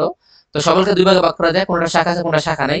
শাখাটাকে আবার তিন ভাগে ভাগ করা যায়, মঠ আকৃতির, গম্বুজ আকৃতির, ত্রিকোণ আকৃতির। আবার হতে পারে দুর্বল, দুর্বল মধ্যে কোনটা শয়ানু কোনটা লতানু, হ্যাঁ, এরকম। কিন্তু এমসিকিউ তে আসে তাহলে কেমনে আসবে, এমসিকিউ তে আসবে নিচে কোনটি গুচ্ছমূল লতানো উদ্ভিদ, যেমন ঘাস এমনি মনে রাখতে হবে। এবার নিচের কোনটি ধরো শয়ানু কাণ্ড বিশিষ্ট, যেমন যেমন পুঁই শাক, মটরশুটি, এভাবে আর কি। তো উদাহরণগুলো মনে রাখতে হবে, কোনটা কোথায় পড়ছে মনে রাখতে হবে, তাহলে পরীক্ষাতে এমসিকিউ তে আসলে রিটেন আসলে পারবা। আচ্ছা আরো হয়নি, এসব কাণ্ড থেকে কোনো অবলম্বনকে আঁকড়ে ধরে উপর দিকে বেড়ে ওঠে, এরা ক্লাইম্বার। আচ্ছা ক্লাইম্ব, ইংলিশ শব্দ ক্লাইম্ব, CLIMB, ক্লাইম্ব মানে হচ্ছে ক্লাইম্ব আপ, মানে উপর দিকে ওঠা, গাছ বেয়ে উপরে ওঠা। হ্যাঁ, তো যারা গাছ বেয়ে উপরে উঠে তাদেরকে বলা হয় ক্লাইম্বার। তো ক্লাইম্বার মানে হচ্ছে আরোহী, যে বেয়ে বেয়ে উপর দিকে ওঠে। তার মানে কি, অর্থাৎ একটা অবলম্বন গাছের খুঁটি কুপতে হয়, হ্যাঁ, গাছের খুঁটি কুপলে ওটাকে বেয়ে বেয়ে উপর দিকে ওঠে, যেমন সিম গাছ, পান গাছ, বেত গাছ, এগুলো আছে দেখো, এই যে দেখো, মানে দেখো এই যে বেয়ে বেয়ে উপর দিকে করতেছে, বেয়ে বেয়ে উপর দিকে করতেছে, উঠতেছে না, এরকম আর কি। তাহলে আমরা দেখলাম কোনটা হচ্ছে কি তোমার আহ কি জানো লতানো, মানে সমান্তরাল ভাবে বৃদ্ধি পায়, গাছ যেমন পুরা মাঠ ছড়ায় যায়। একইভাবে শয়ানু একটা আছে, কিন্তু এখান থেকে কোনো মূল তৈরি হয় না, কিন্তু এখান থেকে কোনো গুচ্ছ মূল। গাছে দেখবা, দেখো ধরো একটা জায়গায় তুমি গাছ লাগাই দিছো, গাছ লাগাইছো তার মানে এখানে মূলটা, কিন্তু এটা যখন বাড়তে বাড়তে চারিদিকে ছড়ায় পড়বে, তুমি দেখবে একবার গোড়াটা কাছে কিন্তু পুরোটা উঠবে না। আর কত জায়গায় এখানে একটা মূল তৈরি হয়েছে, আর একটা কানা থেকে মূল তৈরি হয়েছে, আর একটা কানা থেকে মূল তৈরি হয়েছে, এমন ভাবে তোমার বিভিন্ন অংশে মূল আছে, ঠিক আছে। তো কিন্তু তুমি দেখো পুঁইশাক দেখবা যেখানে ঘোড়া লাগাই দিছো, একটাই এখানে কিন্তু মূল, আর মূল নাই, পুরা পুঁইশাক বড় হয়ে পুরো মাঠ ভরে গেছে, কিন্তু আর আর কোথাও মূল পাবা না। কিন্তু কিছু কিছু উদ্ভিদ আছে যেখানে যাবে মূল, এই জন্য গাছকে এখানে কাটতে হয় ওখানে কাটতে হয়, পুরো অংশটা কাটতে সাপোর্ট হয়, ঠিক আছে। আচ্ছা, আর আরোহীতে বললাম একটা অবলম্বন থাকে, এই দেখো এটা দেখো একটা বাঁশের একটা মূলের একটা অংশ, এটাকে অবলম্বন করে বেয়ে বেয়ে উপর দিকে করতেছে, এটাকে বলা হয় আরোহিণী। ঠিক আছে, এগুলা উদাহরণগুলো মনে রাখো, এমসিকিউতে আসলে যেন পারতে পারো। এবার হচ্ছে কাণ্ডের কাজ কি? কাণ্ডের কাজ কি? এতে দেখলাম কাণ্ড বিভিন্ন ধরনের হইতে পারে, কাজ কি? কাণ্ড পাতা ফুল ফল শাখা প্রশাখার ভার বহন করে থাকে। কারণ আমরা দেখি কাণ্ড থেকে ফুল হয়, পাতা হয়, ফল হয়, এবং শাখা প্রশাখার যে ভর, এই ভারটা সে বহন করে থাকে। কাণ্ড শাখা প্রশাখা ও পাতাকে আলোর দিকে তুলে ধরে যাতে সূর্যের আলো যথাযথভাবে পায়। আমরা বলছিলাম উদ্ভিদ বেড়ে ওঠার জন্য কি লাগবে? সূর্যের আলো লাগবে। কেন? সূর্যের আলোর সাহায্যে সালোক সংশ্লেষণ হবে, প্লাস্টিক সবুজ খাদ্য উদ্ভিদ খাদ্য তৈরি করতে পারবে। হ্যাঁ, এই জন্য কাজ হচ্ছে গেলে তুমি দেখবো অন্ধকারে যে উদ্ভিদ রাখো, এটা দেখবা সামহাও বড় হয়ে হয়ে জানালার দিকে দেখবো উদ্ভিদ বের হয়ে বাইরের দিকে চলে আসতেছে, কারণ বাইরে আলো বাতাস বেশি। এই জন্য কাণ্ডের কাজ হচ্ছে শাখা প্রশাখাকে এমন ভাবে বৃদ্ধি করা, পাতাকে এমন ভাবে বৃদ্ধি করা যেন সে আলোর দিকে যাইতে পারে এবং সেখানে সূর্যের আলো পায়, খাবার তৈরি করতে পারে। ঠিক আছে, কাণ্ড শোষিত পানি খনিজ লবণ শাখা প্রশাখা পাতা ফুল ফলে পরিবহন করে। এখন ধরো এই যে গাছে তো মূল আছে আমরা বলছিলাম, হ্যাঁ, এই মূলগুলা যে খনিজ লবণ এবং পানি শোষণ করা হয়েছে, এরা মূল থেকে কোথায় যাবে? কাণ্ডে যাবে। কাণ্ড থেকে কি হয়? বিভিন্ন ধরনের শাখা প্রশাখা তৈরি হয়নি, বিভিন্ন ধরনের ডাল তৈরি হয়, সেখানে যাবে। ওই ডালে যত পাতা আছে সেখানে যাবে, পাতার মধ্যে যত ফুল হয়েছে সেখানে যাবে, ফুল থেকে ফলে যাবে। তার মানে শুধুমাত্র মূল যে পানি টানি খাইলো, খনিজ লবণ খাইলো উদ্ভিদের গোড়ার মাধ্যমে, সেটা তো বায়ে বেয়া কাণ্ডতে ওঠে, সেখান থেকে শাখা প্রশাখা যায়, ফুলে যায়, পাতা সব জায়গায় যায়। তাহলে কাণ্ডের কাজ পরিবহনে সাহায্য করে। হ্যাঁ, পাতায় প্রস্তুত খাদ্য কাণ্ডের মাধ্যমে দেহে সর্বত্র ছড়িয়ে পড়ে। এখন ঠিক আছে, তুমি মাটি থেকে পানি নিলা, খনিজ লবণ নিলা, পুরা বডির মধ্যে শাখা প্রশাখা যে আছে, ফুল ফল আছে, এগুলোতে ছড়াই দিলা, কিন্তু এই যে পাতার মধ্যে খাওয়ান তৈরি হইলো নি, এই খাওয়ানটা দেখে কি করবো? বিভিন্ন কাণ্ডে পুরা শরীরের মধ্যে ছড়াই দিতে হবে নি, তাহলে এটা কাণ্ডের মাধ্যমে ছড়ায় যায়। হ্যাঁ, কচি অবস্থায় সবুজ কাণ্ড সালোক সংশ্লেষণের মাধ্যমে কিছু পরিমাণ খাদ্য প্রস্তুত করে। তো নর্মালি আমরা বলছিলাম খাদ্য প্রস্তুত করে সবুজ পাতা, কিন্তু যখন উদ্ভিদগুলো কচি থাকে এবং সবুজ হয়, এই সবুজ কাণ্ডে যেহেতু ক্লোরোফিল আছে বা প্লাস্টিড আছে, তারাও সালোক সংশ্লেষণের মাধ্যমে উদ্ভিদ খাবার তৈরি করতে পারে। সালোক সংশ্লেষণ মানে সূর্যের সূর্যের আলো, আলোক থেকে আলোক, সূর্য থেকে শালুক, হ্যাঁ, দুটা মিলে সালোক সংশ্লেষণ। সংশ্লেষণ মানে কোনো কিছু তৈরি করা আর কি। এই প্রক্রিয়াটার নাম হচ্ছে সালোক সংশ্লেষণ, অর্থাৎ সূর্যের আলোর উপস্থিতিতে কোনো কিছু তৈরি করা, খাবার তৈরি করা, এটাকে বলা হয় সালোক সংশ্লেষণ প্রক্রিয়া। দেখো কাণ্ডের অনেক কাজ, তোমার হচ্ছে ফুল ফল তৈরি করা, মানে এগুলা ধরে রাখা, ভার বহন করা, তারপর হচ্ছে গিয়ে সূর্যের আলো থেকে নিয়ে যাওয়া, তোমার পানি খনিজ লবণ ছড়াই দেওয়া, আবার পাতা যে খাবার তৈরি করছে এটাও পুরো বডির মধ্যে ছড়াই দেওয়া। আবার সবুজ কাণ্ড অনেক সময় কচি অবস্থায় নিজেও খাবার তৈরি করে। ওহ, তারপরে তো বড় আছে। এবার দেখো একটি পাতার বিভিন্ন অংশ, পাতার মধ্যে দেখো আবার বিভিন্ন অংশ থাকে। কি অংশ আছে দেখো? কাণ্ড বা তার শাখা প্রশাখার পর্ব থেকে পাশের দিকে উৎপন্ন চ্যাপ্টা অঙ্গটি হলো কি? পাতা। উদ্ভিদের যে কাণ্ডটা আছে, হুম, এটা দেখো উদ্ভিদের একটা কাণ্ড, কাণ্ড থেকে একটা যে চ্যাপ্টা অংশটা তৈরি হয়ে যায়, এটাকে বলা হয় কি? পাতা। তো পাতা থেকে সাধারণত চ্যাপ্টা এবং সবুজ বর্ণ হয়, বেশিরভাগ দিকেই আমরা গাছ এর পাতাগুলো সবুজ হয়। নিম্ন শ্রেণীর উদ্ভিদে পাতা থাকে না। যেগুলো নিম্ন শ্রেণীর উদ্ভিদ আমরা ওই যে পড়েছিলাম না, তোমার ফার্নবর্গীয় উদ্ভিদ, মসবর্গীয় উদ্ভিদ, এগুলা নর্মালি কি থাকে না? কাণ্ড থাকে না। এটা পুরোটাই একটা পাতার মতো, লতা পাতার মতো ছড়াই আছে। ঠিক আছে, ওই যে আম গাছে যেমন কাণ্ড আছে, ওখানে থাকে না, পুরো উদ্ভিদটা একটা পাতার মতন অঙ্গ আর কি। ঠিক আছে, মসের পাতা প্রকৃত পাতা নয়। তাহলে এখন এমসিকিউ কাছে নিচের কোনটির পাতা প্রকৃত পাতা নয়? সেটা হচ্ছে মস। আবার ফার্নবর্গীয় উদ্ভিদে কি থাকে? পাতার মতো অঙ্গ থাকে, কিন্তু কোনো কাণ্ড থাকে না, মানে কোনো তোমার ডাগা বা তোমার হচ্ছে ডালপালা থাকে না আর কি। ঠিক আছে, তো আদর্শ পাতায় কি পত্রমূল থাকে, বৃন্ত থাকে, ফলক থাকে, তিনটা অংশ থাকে। তো কি কি থাকে আদর্শ পাতায়? এমসিকিউ আসবে কটা অংশ থাকে? তিনটি। কি কি? একটা আছে পত্রমূল, পত্রমূল মানে যেখান থেকে পত্রটা তৈরি হয়। বৃন্ত, যেখান থেকে ওই যে তোমার মূলক গুলা তৈরি হয় আর কি। হ্যাঁ, আর একটা আছে কি? ফলক। এই তিনটা অংশ থাকে। যেমন আম, জবা। এই যে দেখো, এই যে যেখান থেকে এই যে দেখো, এই যে ডাগগাটা, হ্যাঁ, যে ডাগগাটা একটু বড় হয়ে যেখান থেকে পাতাটা হওয়া শুরু হয়েছে, দেখো পাতা কিন্তু এই জায়গাটা, তাই না? কিন্তু এখানে একটা দেখো ডগার মতো একটা অংশ আছে, কাণ্ড থেকে আলাদা। এইটাকে বলা হচ্ছে কি? বৃন্ত। এটাকে কি বলা হচ্ছে? এটাকে বলা হচ্ছে কি? বৃন্ত। ঠিক আছে, আর এই যে দেখো আবার কি থেকে লেখছিল? এই যে পত্রমূল, পত্রমূল মানে ওটা দেখে এই গোড়ার গোড়া অংশটা, এই গোড়ার অংশ থেকে মূলটা তৈরি হয়েছে নি, এটাকে বলা হচ্ছে কি পত্র মূল। অর্থাৎ যেখান থেকে মূলত পাতাটা বের হয়েছে, কিন্তু পাতাটা বড় হইতে তো একটা ডাগ অংশ তৈরি করছে, যেখানে কোনো পাতা তৈরি হয় নাই, সেটা হচ্ছে বৃত্ত। মানে যেখান থেকে তৈরি হয়েছে এটা হচ্ছে পত্র মূল, কিন্তু এটা বাড়তে বাড়তে একটা সময় পর্যন্ত কি হয় নাই, পাতা তৈরি হয় নাই, সেটা বলা হচ্ছে বৃন্ত। এরপরে বড় পাতাটা তৈরি হয়েছে আর কি, ঠিক আছে।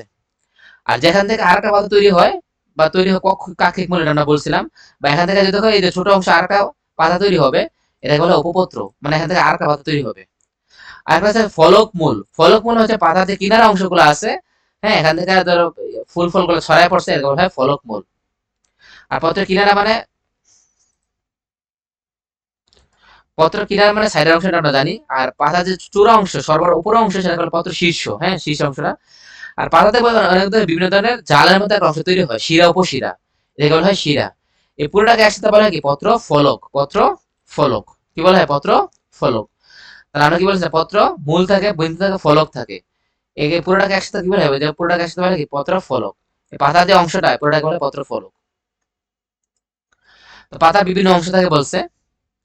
তো একটি জবা পাতায় তিনটা অংশ থাকে আমরা বলছিলাম, একটা হচ্ছে পত্র মূল, বৃন্ত, বৃন্ত মানে বোটা, মানে বোটা মানে যে অংশের মধ্যে পাতা তৈরি হয় আর কি, পত্র ফলক। তো সবগুলো এখান থেকে দেখাইলাম। এখানে দেখো পত্র মূল কোনটাকে কয়। পাতার এই অংশটি কাণ্ড বা শাখা প্রশাখার গায়ে যুক্ত থাকে। অর্থাৎ পাতার যে অংশটা গোড়ালিটা যেখানে কাণ্ডের লগে যুক্ত, এটাকে বলা হয় পত্র মূল। মূল মানে এখান থেকে তৈরি হয়েছে। কোন কোন উদ্ভিদের পত্রের মূলে পাশ থেকে ছোট ছোট পত্র সদৃশ অংশ থাকে। অর্থাৎ এখান থেকে একটা পাতা তৈরি হয় না, এখান থেকে আরো ছোট ছোট মুকুল বের হয়, এখানে আরো পাতা মতো অংশ তৈরি হয়, পত্র সদৃশ। সদৃশ মানে ওটার মতো আর কি, সদৃশ, একই একই জিনিস, সদৃশ মানে সাদৃশ্য আছে একই রকমের।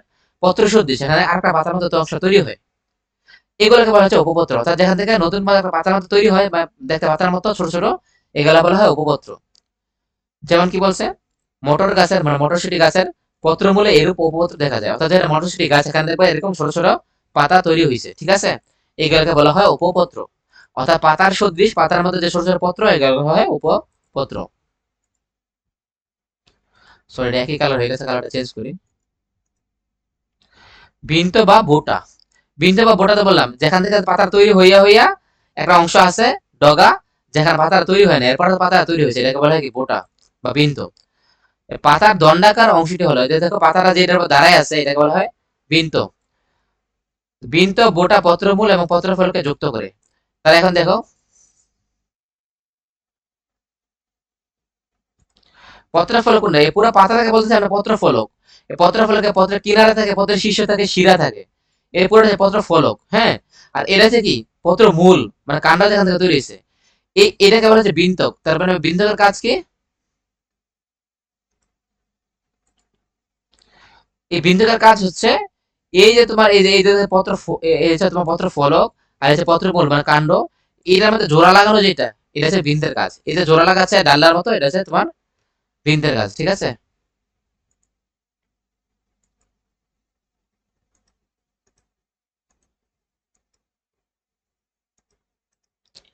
যেমন কি শাপলা, পদ্ম ইত্যাদি বৃন্ত খুবই কি হয়, লম্বা হয়। অর্থাৎ দেখে শাপলা যে মাটিটা নিচে থেকে হইলো, এখান থেকে দেখবো শাপলার যে বৃন্ত ডগাটা যেখান থেকে ফুল ফলা তৈরি, সেটা অনেক লম্বা হয় বলছে পদ্ম ফুল এগুলা। আবার শিয়াল কাটা গাছের পাতায় কোনো বোটাই থাকে না, অর্থাৎ কোনো বিন্দু থাকে না। অর্থাৎ যেখানে তোমার ডাগা মানে পত্র মূল যেখান থেকে তৈরি হয়েছে, এরপরে এই পাতাটা তৈরি হয়েছে, এখানে কোনো ডাগা থাকে না, ঠিক আছে, বিন্দু থাকে না। কি গাছ? শিয়াল কাটা গাছ, এটা এক ধরনের গাছ। তাহলে এখন যদি বলে কোনটার বৃন্ত খুবই লম্বা হয়, তাহলে অত কি হবে, শাপলা ফুল এবং পদ্ম ফুলের বৃন্ত অনেক লম্বা হয়। তারপর শাপলা দেখা ডাক বাজিয়ে আমরা খাই, অনেক লম্বা না, এরকম আর কি।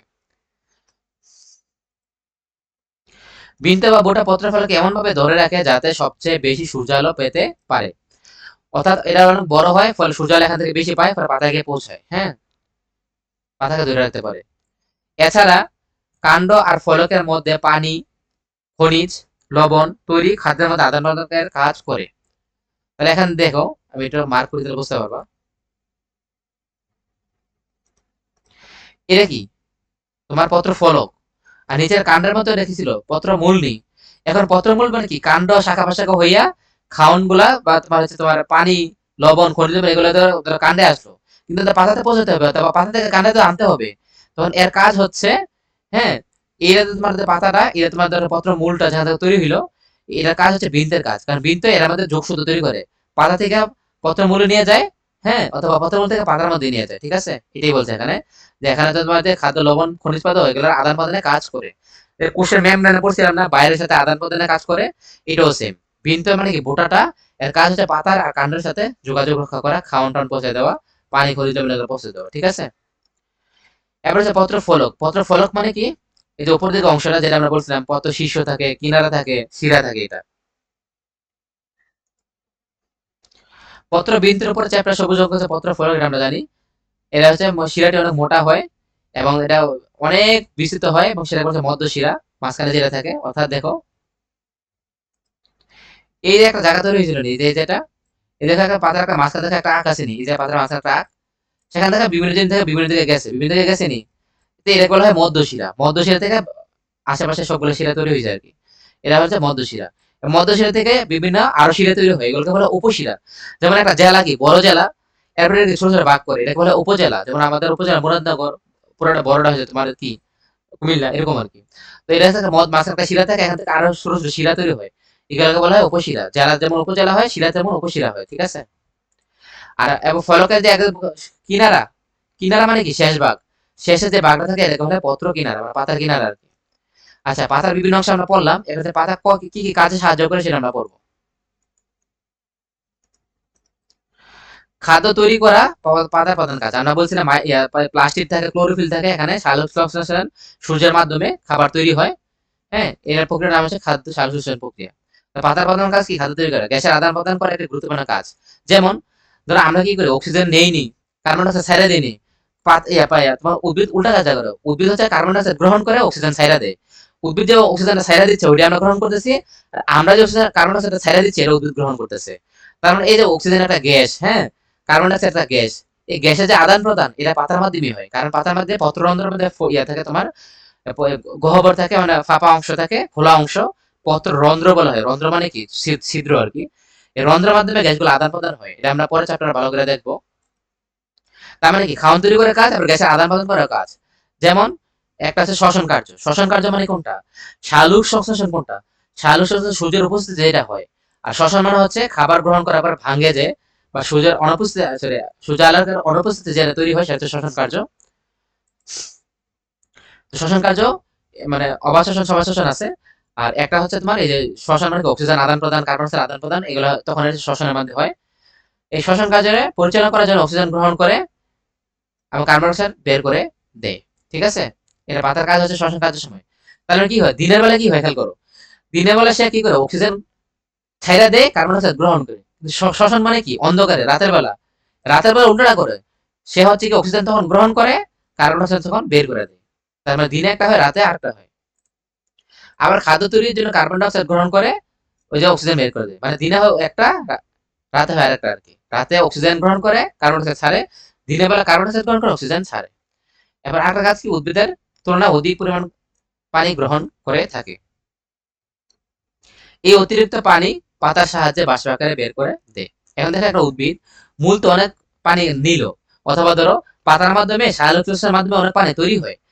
আবার দেখো সে মূলরূপের সাথে কাণ্ড থেকে শাখা প্রশাখার মাধ্যমে পাতার মধ্যে পানি আসলো, আবার পাতা নিজেও পানি তৈরি করছে। তারপর কি পানি বেশি হয়ে গেল নি, এই বেশি পানি হলে পাতা ধরে রাখতে কি কষ্ট হবে।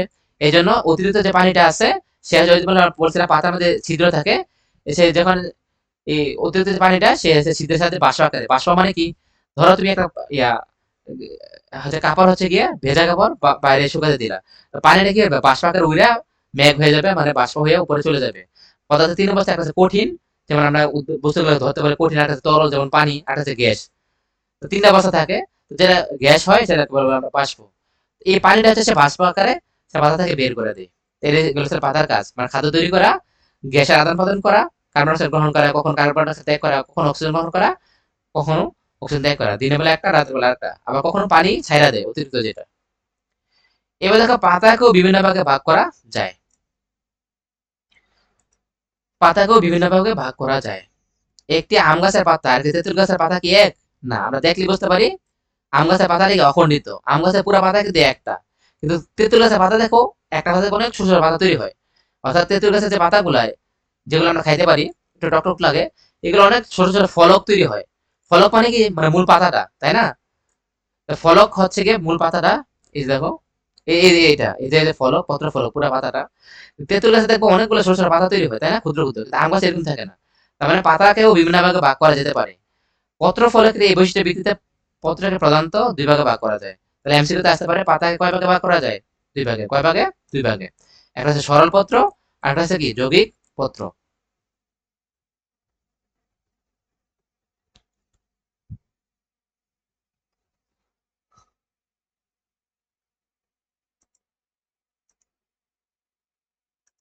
সরল পত্রটা কি দেখো, এই যে সরল পত্র,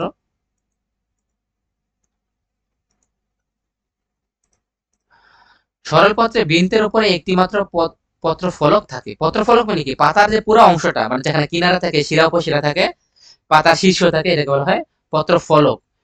এই পত্র ফলক কি মানে কি, সরল পত্রে বৃন্তের উপরে, বৃন্ত মানে কি, যেটা আমাদের পাতাটা ধরে রাখে। অর্থাৎ ধরো আমরা একটা আম গাছের পাতা কাটবো, আম গাছ থেকে যখন পাতাটা ডাইলে থেকে আলাদা করবো, নিচে একটা বোটা থাকে যেটা আমরা ধরে রাখতে পারি, এটা হচ্ছে কি বৃন্ত ছিল, তাই না? এই যে এই জায়গাটা আর কি, যেটা ধরে রাখি, বৃন্ত। এ বলছে সরল পত্রে বৃন্তের উপর একটি মাত্র পত্র থাকে, অর্থাৎ যদি পাতা একটা থাকে এটাকে বলা হয় সরল পত্র। যেমন আম গাছের সবগুলো পাতা আলাদা আলাদা, কাঁঠাল গাছের পাতা আলাদা। এখন ধরো আমরা ডাইলে থেকে এখন কাঁঠাল পাতা পারি বা আম গাছের পাতা পারি, দেখবেন একটা একটা বাইরে থাকে, ডাক বয় শুদ্ধ, মানে বিন্দু শুদ্ধ আলাদা হয়ে থাকে। তার মানে বৃন্তের উপরে শুধুমাত্র একটা পাতা থাকে, যদি একটা পাতা থাকে তাদেরকে কি বলা হয়? সরল পত্র। মানে সরল, তার মানে ফেস বসে না, একটা একটা তৈরি হয়, আম জাম কাঁঠাল একটা একটা তৈরি হয়, যেমন বট গাছ, এরকম সবগুলা। এগুলো সবগুলো কিসের উদাহরণ? সরলপত্র। তাহলে এমসিকিউতে আসতে পারে সরলপত্র উদাহরণ লেখো, কোনটি তারা পারবে, তাই না? একটি সরলপত্রের কিনারা অখণ্ডিত বা সম্পূর্ণ খণ্ডিত থাকে, অর্থাৎ অসম্পূর্ণভাবে খণ্ডিত থাকে, অর্থাৎ পুরো পাতাটা এক লাগা থাকে, কোনো মাছের কোনো ছোট ছোট অংশ বা ভাগ করা থাকে না। এবার হচ্ছে যৌগিক পাতা। যৌগিক পাতা মানে কি, অর্থাৎ বিন্দুর উপরে একটা পাতা থাকে না, অনেকগুলো পাতা তৈরি হয়। যেমন ধরো এইটা যে ডাকবাজ, এটা বলা হচ্ছে বিন্তু, এগুলো বিন্তু নিয়ে এগুলো দেখো বিন্তু। এটা দেখো তোমার কি পত্র মূল, মূল, এটা হচ্ছে তোমার বিন্তু, এটা হচ্ছে তোমার কি বিন্তু, এটা হচ্ছে তোমার বিন্তু, এটা তোমার বিন্তু, এটা তোমার বিন্তু। কিন্তু এটা আম গাছে যখন দেখি, হ্যাঁ এ দেখো, হ্যাঁ আম গাছে যখন দেখি, দেখো এ দেখো এখন ছোট ছোট বিন্দু আছে নি, ছোট ছোট বিন্দু আছে এরকম। আম গাছে দেখো আমরা যখন দেখি একটা পাতা, একটা পাতা পাতা আলাদা, সরি, একটা একটা পাতা আলাদা হয়ে যায়, তাই না? বৃন্তের উপরে একটা যখন পাতা থাকে, শুধুমাত্র তখন এরকম একটা পাতা থাকবে, হ্যাঁ। এটা ছিল কি তোমার সরলপত্র। আর যেগুলো সরলপত্র, আর যেগুলো যৌগিক, একটা পাতা না, দেখো এই যে এর কি ছিল তোমার, বিন্দু নেই। বিন্দু দেখো এখন ছোট ছোট অনেকগুলো পাতা, এই যে ছোট ছোট অনেকগুলো পাতা, অনেকগুলো পাতা, অনেকগুলো পাতা। তাহলে এবার দেখো বিন্দু, একটা বিন্দু থেকে দুইটা পাতা তৈরি হয়েছে, দুইটা পাতা। এখানে দেখো অনেকগুলো ছয় সাতটা মতো পাতা তৈরি হয়েছে, এখানে দেখো চারটা পাতা তৈরি হয়েছে, এখানে দেখো তিনটা পাতা তৈরি হয়েছে। তার মানে যেগুলো একাধিক সেগুলো হচ্ছে যৌগিক, আর যেখানে একটা পাতা তৈরি হবে সেগুলো হচ্ছে সরল, ঠিক আছে? তো গোলাপ, নিম, তেঁতুল, কৃষ্ণচূড়া, নারকেল, সজনে ইত্যাদি উদ্ভিদের পাতায় পরীক্ষা, ওই যে দেখো সজনে গাছে ডাঁটা নিতে অনেকগুলো পাতা থাকে, নারকেল গাছে অনেকগুলো পাতা থাকে। দেখলে দেখা যাবে প্রতিটি পাতা অনেকগুলো ছোট ছোট ফলক থাকে।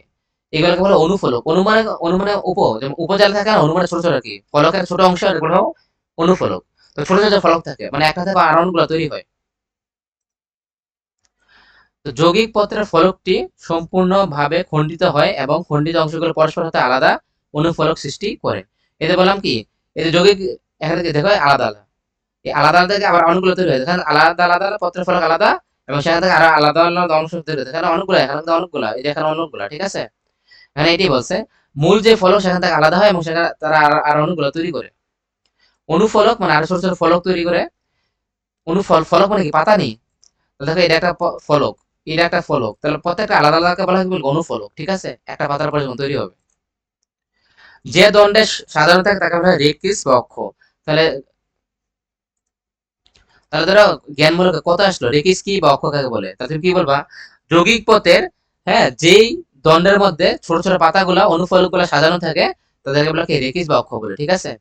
আবার যৌগিক পত্রেও বিভিন্ন ভাগ রয়েছে, যৌগিক পত্রের বিভিন্ন ভাগ রয়েছে, কি কি?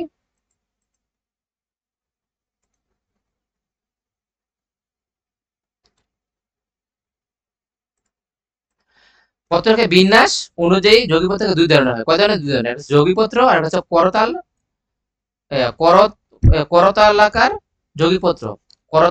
মানে করতালের মতো আর কি, ওটার আকারের মতো যৌগিক পত্র। একটা হচ্ছে পক্ষল যৌগিক পত্র। তাহলে একটা নাম কি, পক্ষল যৌগিক পত্র, একটা নাম হচ্ছে করতাকাল যৌগিক পত্র। তো এগুলো হচ্ছে পক্ষল যৌগিক পত্র। এই দেখো একটা থেকে অনেকগুলো, এই যে পক্ষের মতো, এই দেখো অনেকগুলো তৈরি হয়েছে, এই যে পক্ষল। আর আরেকটা হচ্ছে তো করতাল, এই দেখো এখানে একটা অংশ পাতার মতো, এই যে অংশ, একটা থেকেও বিভিন্ন মতো অংশ, মানে একটা থেকে বিভিন্ন অংশ ছড়াই গেছে। আর এগুলো সবগুলো একটু দূরে দূরে আলাদা আলাদা, হ্যাঁ, এখানে একটা আলাদা, এখানে একটা আলাদা। এটা হচ্ছে করতলার মতো আর কি, আর এটা নাম দিচ্ছে পক্ষল। ঠিক আছে,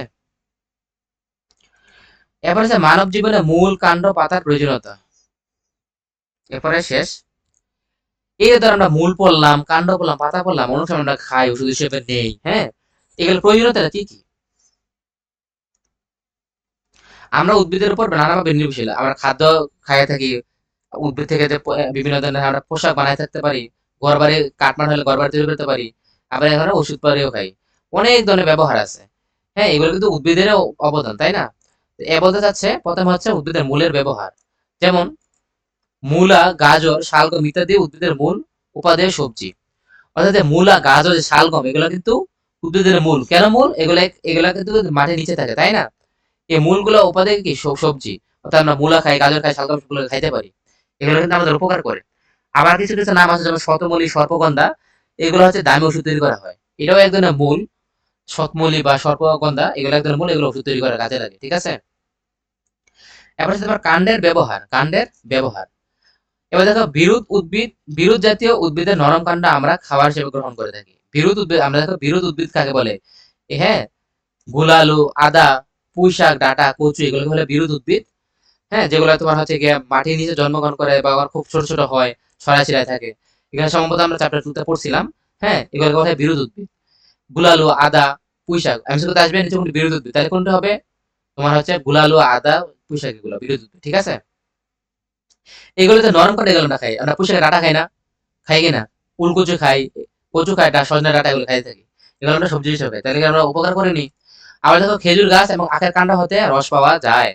তার মানে কাণ্ডর পুঁই শাকের ডাঁটা যেগুলো খাই, হ্যাঁ, অনুরূপভাবে আমরা দেখো এখন তোমার গোলালু মনে হতে পারে এটা দেখো সবজি, এটা কাণ্ড কেমনে না, গোলালুটা কাণ্ডটাই পুরোটাই একটা ফল, এটা নিচে থাকে, মাটির নিচে। এটা আবার আদা, হলুদ এগুলো মাটির নিচে থাকে, এর পুরোটা একটা কাণ্ড। ঠিক আছে,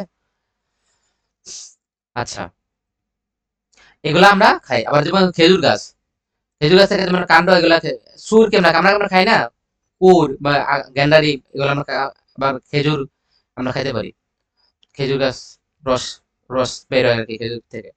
বড় বড় কাণ্ড থেকে আমরা ঘর বাড়ি আসবাবপত্র তৈরি করি, এদের মানে বড় বড় তোমার সার হয়, কাঠ হয়, এই কাঠ থেকে আমরা চেয়ার, ফার্নিচার, খাট এগুলো বানাই না, আলমারি এগুলো বানাই।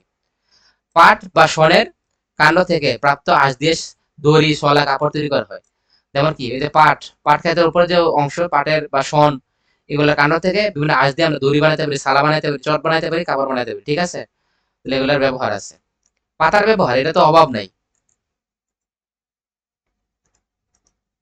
লাউ শাক, লাউর পাতা আমরা খাই, পুঁই শাকের পাতা খাই, লাল শাকের পাতা খাই, পালং শাকের পাতা খাই, পাট শাক, কলমি শাক সবগুলো আমরা খাই থাকি, তাই না? প্রতিদিন খাদ্য হিসেবে আমরা গ্রহণ করে থাকি। এছাড়া আরো আছে দেখো পাতার মতো কলা, তাল, আনারস গাছের পাতা থেকে আঁশ পাওয়া যায়, এগুলো খাই থাকি। এই আঁশ দিয়ে বিভিন্ন ধরনের শৌখিন দ্রব্য তৈরি করা যায়, কলার আঁশ দিয়ে, তাল গাছের ছোবড়া, আনারসের যে ছোবড়া, এগুলো দিয়ে বিভিন্ন ধরনের শৌখিন, শৌখিন মানে মানে ঘরে সাজানোর বিভিন্ন যে শোকেস শোরুম পাওয়া যায়, এগুলো হচ্ছে শৌখিন দ্রব্য। তাল পাতা ও গোল পাতার ছাউনি দেওয়া ঘর তো তোমরা নিশ্চয়ই দেখেছো। অর্থাৎ যেমন তাল পাতা এবং গোল পাতা দিয়ে আমরা বিভিন্ন ছাউনি, সনের ঘর তৈরি করতে পারি, তাই না? এগুলা অনেক শখের বসে করে দেয়। তামাক পাতা থেকে বিড়ি সিগারেট প্রস্তুত করা হয়, এতে ধরো তামাক থাকে, এগুলো শরীরের জন্য ক্ষতিকর, তামাক পাতা থেকে বিড়ি সিগারেট তৈরি করা হয় এবং এগুলো স্বাস্থ্যের জন্য খুবই খারাপ। খেজুর পাতা দিয়ে খুব সুন্দর পাটি হয়, খেজুরের পাটি আমরা হয় এবারে পাকা হয়, তাল গাছের পাতা দিয়ে পাকা হয়, আমরা দেখছি। আবার আরো কিছু আছে দেখো, আরো কিছু আছে, এর উদ্ভিদের নাম জানো না, বাসক, নিশিন্দা, কুরচি, থানকুনি, থানকুনি পাতা চানো, গাদা, এই প্রত্যেকটা গাছের পাতা থেকে মূল্যবান ওষুধ তৈরি করা যায়, তাহলে পাতার অনেক ব্যবহার নেই এরকম। এখন আমরা তো জানলাম উদ্ভিদের ফুল কাজে লাগে, ফল কাজে লাগে, পাতা কাজে লাগে, মূল কাজে লাগে, অনেক সবগুলো কাজে লাগে, কাণ্ড কাজে লাগে। তাহলে তাদের এদের প্রতি আমরা কোন ধরনের আচরণ করবো, এটা আমরা এখান থেকে জানতে পারবো, এটা আমরা ভালো করে বুঝতে হবে। উদ্ভিদ আমাদের অনেক উপকার করে, এটা আমরা বললাম, এই জন্য উদ্ভিদের বেশি বেশি যত্ন করা দরকার। এখানে আমরা উদ্ভিদের অকারণে গাছ কাটবো না, এগুলো ডালা আমরা ভেঙে ফেলবো না, অনেকে দেখলেই উড়াই ফেলে, তাই না? এরপর আমরা জাতীয় সম্পদ উদ্ভিদ, পৃথিবীর জলবায়ু রক্ষণে কাজ করব। জলবায়ু মানে কি, ধরো আবহাওয়া, কখনো দেখো আবহাওয়া খারাপ থাকে, ভালো থাকে, মেঘ আসে, কখনো ঠান্ডা মানে গরম, কখনো খুব শীত, তাই না? এগুলো হচ্ছে প্রতিদিন আবহাওয়া, এগুলো 30-40 বছরে যে পরিবর্তন নিয়ে আসে, এটা বলা হয় জলবায়ুর পরিবর্তন। ঠিক আছে, তো এগুলা বাস্তু সংস্থান, পৃথিবীর যে পরিবেশ এগুলো যেন ঠিক থাকে দরকার, তাই না? এবারে গাছে অনেক সময় খরা হয়, হ্যাঁ, তাপমাত্রা বেড়ে যায়, অনেক সময় বৃষ্টি হয় না, জলোচ্ছ্বাস, ঘূর্ণিঝড়, বিভিন্ন ধরনের প্রাকৃতিক দুর্যোগ তৈরি হয়। তো এই জন্য এগুলো ঠেকাইতে হয়, এগুলো ঠেকানোর জন্য কি হলো গাছপালা। ধরো তোমার বাড়ির সামনে অনেকগুলো গাছ লাগানো আছে, ঝড় বাতাস যদি আসে তাহলে তোমার কি বাড়ি ঘরকে উড়াই নিতে পারবে না কেন? ঝড়ের যে বাতাস, সে বাতাসের গতিটা কমায় ফেলবে কে? তোমার এই যে হচ্ছে গাছপালা গতি কমায় ফেলবে, ফলে তোমার বাসার ক্ষতি হবে না, এরকম আর কি। বা খরা টরা হবে না, কারণ খরা মানে কি? বৃষ্টি হবে না। বৃষ্টি হয় না কেন? তোমার হচ্ছে এই সমুদ্র থেকে বা এখান থেকে ধর বাষ্প হয়ে মেঘ ওঠে না, অথবা পাতা মাতা নাই, গাছপালা নাই, এখান থেকে অতিরিক্ত যে পাতারা বাষ্প আকারে তৈরি হয়, এটা তৈরি হয় না। এই জন্য হচ্ছে গিয়ে তোমার খরা তৈরি হয়, তাই না? বিভিন্ন কারণে তৈরি হয়। তা উদ্ভিদ ফল ফল থাকলে এগুলো খুবই ভালো। এই জন্য বনভূমি নর্মালি 25% থাকা লাগে একটা জায়গার, একটা ভূখণ্ডের 25% জায়গা বনভূমি গাছপালা থাকা লাগে, তাহলে সেটা ভালো। এসব আমরা অধিক গাছ লাগাই, যত্ন নিই, অবশ্যই গাছ লাগাতে হবে, অন্যকে উৎসাহিত করতে হবে, পশু পাখিদের প্রতি সদয় হতে হবে। গৃহীত গৃহপালিত অর্থাৎ আমাদের আশেপাশে যে পশু পাখিগুলো আছে এগুলো আমাদের অনেক উপকার করে। অনুরূপভাবে যে বনে যে পশু পাখিগুলো আছে এগুলো আমাদের প্রকৃতির সম্পদ, এগুলো দেখা যাচ্ছে পরিবেশের ভারসাম্য রক্ষা করে। এই জন্য এগুলার যত্ন নিতে হবে, এবং কোনো পশু পাখি মারা যাবে না, শুধু শুধু এগুলোকে কষ্ট দেওয়া যাবে না, ধ্বংস করা যাবে না। কোনো অতিথি পাখি মানে হচ্ছে যে সকল পাখি বাইরের দেশ থেকে আমাদের দেশে ঘুরতে আসে, অথবা এটা হচ্ছে অতিথি পাখি। আবার আমাদের দেশ থেকে যদি অন্য দেশে ঘুরতে যায় সেটা হচ্ছে ওই দেশের অতিথি পাখি, সেগুলোকে খাওয়া যাবে না, শিকার করা যাবে না, ধরা যাবে না, বন্দি করা যাবে না। ঠিক আছে? তো এটা আমরা মোটামুটি শিখলাম। চ্যাপ্টারটা বড় ছিল, তো এটা সহজ কিন্তু অনেক কঠিন, কারণ এমসিকিউ গুলো কঠিন হবে। কারণ বলবো নিচের কোনটি এটার উদাহরণ, নিচের কোনটি ওইটার উদাহরণ, তো ভালো করে মনে রাখতে হবে। ঠিক আছে? আর পরীক্ষাতে আসলে চিত্র এঁকে করবে, তাহলে পারবা। আর পরীক্ষায় আসলে সবগুলো জিনিস তো দেওয়া লাগবে না। তুমি পরীক্ষাতে আসলে সবগুলো চ্যাপ্টার যখন পড়ামু, আসলে তোমার কাছে যেটা সহজ মনে হবে, ছোট মনে হবে, তাড়াতাড়ি লিখতে পারবা, ওগুলো দিবা আর কি। ঠিক আছে? বলছে কাণ্ডের সাথে পাতা যে কোণ সৃষ্টি করে তার নাম কি? সেটা আমরা বলছিলাম মুকুল। যে কোণ তৈরি করে তার নাম কি ছিল? মুকুল। নাকি পত্রকোচম ছিল? তারাও দেখে আসি। একটা অ্যাঙ্গেল তৈরি করে, অর্থাৎ ধরো এটা আমার ধরো কাণ্ডটা, হ্যাঁ, এখানে ধরো একটা পাতা তৈরি হয়েছে, আর এদিকে ধরো একটা ছোট পত্রমূল তৈরি হয়েছে। তাহলে এই যে এতটুকু এই ছোট যে অ্যাঙ্গেলটা তৈরি হলো নি, এটা হচ্ছে অ্যাঙ্গেল। ঠিক আছে? এই পুরোটা হচ্ছে তোমার কি? কাণ্ড। এটা কি? তোর পাতা তৈরি হয়েছে, এটা পাতা তৈরি হয়েছে। আর এটা কি ছিল? ছোট একটা কুড়ি বেরিয়েছে, মুকুল। এর মধ্যে একটা গ্যাপ আছে, এটাকে বলা হয় অ্যাঙ্গেল থিটা। হ্যাঁ, কোণ তৈরি হয়েছে, কোণ। এই দেখো, যে কোণ সৃষ্টি হয় তাকে বলা হয় কি? মুকুল। তাকে বলা হয় কি? মুকুল। তাহলে সেটা বলা হয় মুকুল। আখ তৃণকাণ্ড। আখ তৃণকাণ্ড। আচ্ছা, তৃণকাণ্ড কোনটা? ওই যে আমরা বলছিলাম অস্থানিক মূল দিয়ে তৈরি। তো অস্থানিক মূল থেকে বের হয়, মানে অস্থানিক মূল ছিল না? অস্থানিক মূল ছিল। তৃণমূল দেখো,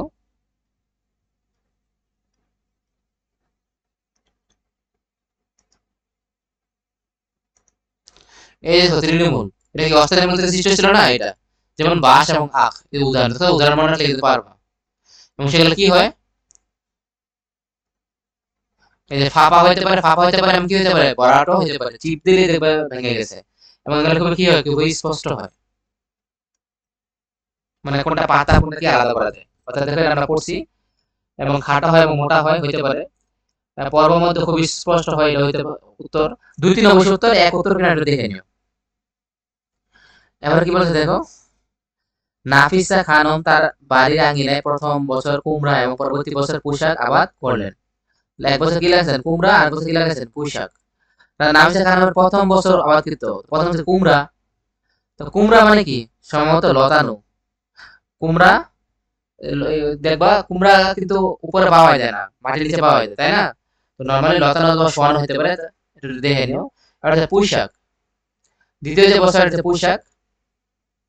তো পুঁইশাক এটি মাটির উপরে ছড়িয়ে পড়ে অবশ্যই, পর্বত থেকে মূল বের হয় না। পুঁইশাক কিন্তু মূল বের হয় না, তাই না? পুঁইশাকে একটা ডাগ কেটে দিলে পুরোটাই শেষ। কিন্তু কিছু কিছু ছোট ঘাস গাছ যেগুলো, ঘাস, এবার হ্যানা কাটা লাগে, হ্যানা কাটা লাগে, হ্যানা কাটা লাগে, হ্যানা কাটা লাগে, তাই না? তো এটা উত্তর, দুটো উত্তর। এক অবলম্বনকে আঁকড়ে ধরে বৃদ্ধি লাভ করে, হ্যাঁ, তাহলে তো আমার তিনটাই সঠিক। একটা অবলম্বন আছে না? পুঁইশাক কিন্তু বাইরে উপরে উঠতে পারে কিন্তু, ঠিক আছে না? তো এখন গাড়িতে উত্তর দেখে নিও, মামার মতো তিনটা হইতে পারে অথবা একটি হবে। সবুজ ফল উদ্ভিদকে আমরা অলরেডি বলছি যে উদ্ভিদের তোমার হচ্ছে গিয়ে ফুল ফল কাণ্ড থাকে এবং এগুলো আলাদা করা যায়, এবং আবৃত বীজ হয়, তাকে সবুজ ফল উদ্ভিদ বলে। পর্বমধ্য কি? পর্বমধ্য অলরেডি আমরা পড়ছি যে পত্র মুকুল হচ্ছে যেখান থেকে পাতা তৈরি হয়, হ্যাঁ। এরপর হচ্ছে পাতার যে অংশ আছে পত্র ফলক, আর পাতা থেকে গোড়াটা বিন্দু, আর দুইটা পাতার যে মাঝখানে জায়গা আছে সেটা বলছে পর্বমধ্য, তাই না? এই অংশটা কি? কাণ্ড নেই, কাণ্ড। বলছে এই অংশের গঠন ব্যাখ্যা করো। তো কাণ্ডের কি কিভাবে তৈরি হয়, এর কাজ কি, এগুলো লিখবা। এটা পড়াইছি, তো গাড়ি থেকে উত্তর দেখে নিয়ে বইও আছে। এবং বি অংশের গুরুত্ব আলোচনা করো। তাহলে এক এর কি মূল নেই, তো মূলের গুরুত্ব কি এবং কাণ্ডের গুরুত্ব কি আমি পড়ছি। কাণ্ড হচ্ছে দাঁড়া করাতে সাহায্য করে, এগুলো সবল কাণ্ড হয়, দুর্বল কাণ্ড হয়। মূল আমরা পড়াইছি, স্থানিক হয়, মূল হয়, অস্থানিক মূল হয়, প্রধান মূল হয়, শাখা প্রশাখা মূল হয়। হ্যাঁ, অনেকগুলো পড়াইছি, এগুলা লিখবা। এবারে বলছে আতিক সাহেব গ্রামের ভিতরে গেছে, সেখানে কাণ্ডের বিভিন্ন ধরনের দেখলো। সে কোনটা হচ্ছে মড আকৃতির, কোনটা কি মড আকৃতির, আবার কোনটির গম্বুজ আকৃতির। আবার এই কাণ্ডগুলো আকৃতি এবং কাজ সম্পর্কে সে কৌতূহল হয়ে উঠলো। মূল কাকে বলে? মূল মানে হচ্ছে কি যেটা নর্মাল মাটির নিচে থাকে, যার মধ্যে সে খনিজ লবণ পানি শোষণ করে এবং যেখানে যে লোমের মতো অংশ থাকে সেগুলো মূল বলে। আম গাছের পাতার ধরন ব্যাখ্যা করো। আম গাছের পাতার ধরন কি? সরল মূল না, কারণ এখানে একটাই কি বিন্দু থাকে এবং এখান থেকে একটা একটা পাতা তৈরি হয়, এটা ছিল সরল মূল। এবং ব্যাখ্যা করবা। আতিফের পর্যবেক্ষিত অংশটি উদ্ভিদে কি কাজ করে? এই সে কি বলছিল? এদের কোনটি শাখা প্রশাখার বিন্যাস মণ্ডাকৃতির, অর্থাৎ যে কাণ্ড শাখা প্রশাখা কাণ্ড কোনটা মণ্ডাকৃতির, কোনটা গম্বুজ আকৃতির। তাহলে কাণ্ডের কাজ কি এটা আমরা ব্যাখ্যা করছি। হ্যাঁ, কাণ্ড হচ্ছে গিয়ে তোমার কি, শুক্র লিখবা, অলরেডি পড়াইছি। তুমি কিভাবে আতিথের পর্যবেক্ষিত কাণ্ডের শাখা প্রশাখার বিন্যাসকে আলাদা করবে, অর্থাৎ এখানে যে আকৃতি সম্পর্কে, আকৃতি এবং কাজ আমরা বলছিলাম, কাণ্ডগুলা কোনটা হচ্ছে গিয়ে এক একটা এক এক কাণ্ড এক একটা এক এক আকৃতির হয়, তাই না? যেমন আমি এটা আবার যদি দেখাই,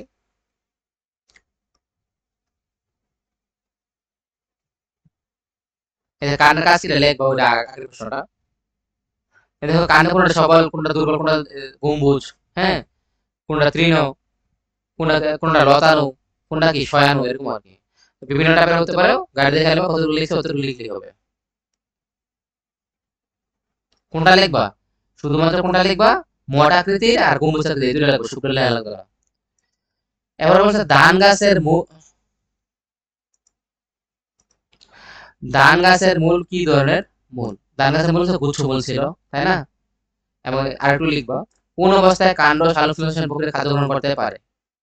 সবল অবস্থায়, হ্যাঁ, এবং সেটা দিনের বেলা হয়ে লাগবে, ক্লোরোফিল থাকবে। এবার গাছ থেকে দেখে কতগুলো লিখছে, নিমের পাতার ধরন ব্যাখ্যা করো। তো নিম দেখো একটা পাতা থেকে অনেকগুলো ছোট ছোট পাতা তৈরি হয় না একটা কাণ্ড থেকে। নিমের একটা পাতা পাইলে ফেলো, তো যে ডাকবাটা বা যে বৃন্তটা, হ্যাঁ, ওখান থেকে কি অনেকগুলো আট ছোট ছোট পাতা তৈরি হয়েছে না? তাহলে এটা কি হবে? যৌগিক পত্র মূল হবে না, এরকম আর কি। অর্থাৎ এই যে এরকম নিম পাতা কি দেখো একটা পাতা থেকে ছোট ছোট পাতা তৈরি হয়নি, যে এরকম, এতে পক্ষল যৌগিক পত্র যেটা, এটা হবে আর কি। ঠিক আছে। মরিচের মূল ধান গাছের মূলের থেকে ভিন্ন কেন? তো মরিচের যে মূলটা, ধান গাছের কি গুচ্ছ মূল নেই, মানে একটা স্থানিক একটা অস্থানিক। এই দেখো মরিচ গাছের শুরুতে তোমার এখানে এমনি একটা কি প্রধান মূল তৈরি হয়, এবার থেকে শাখা প্রশাখা গুলো বের হয়, এটা হচ্ছে স্থানিক মূল, এটা হচ্ছে মরিচ গাছ।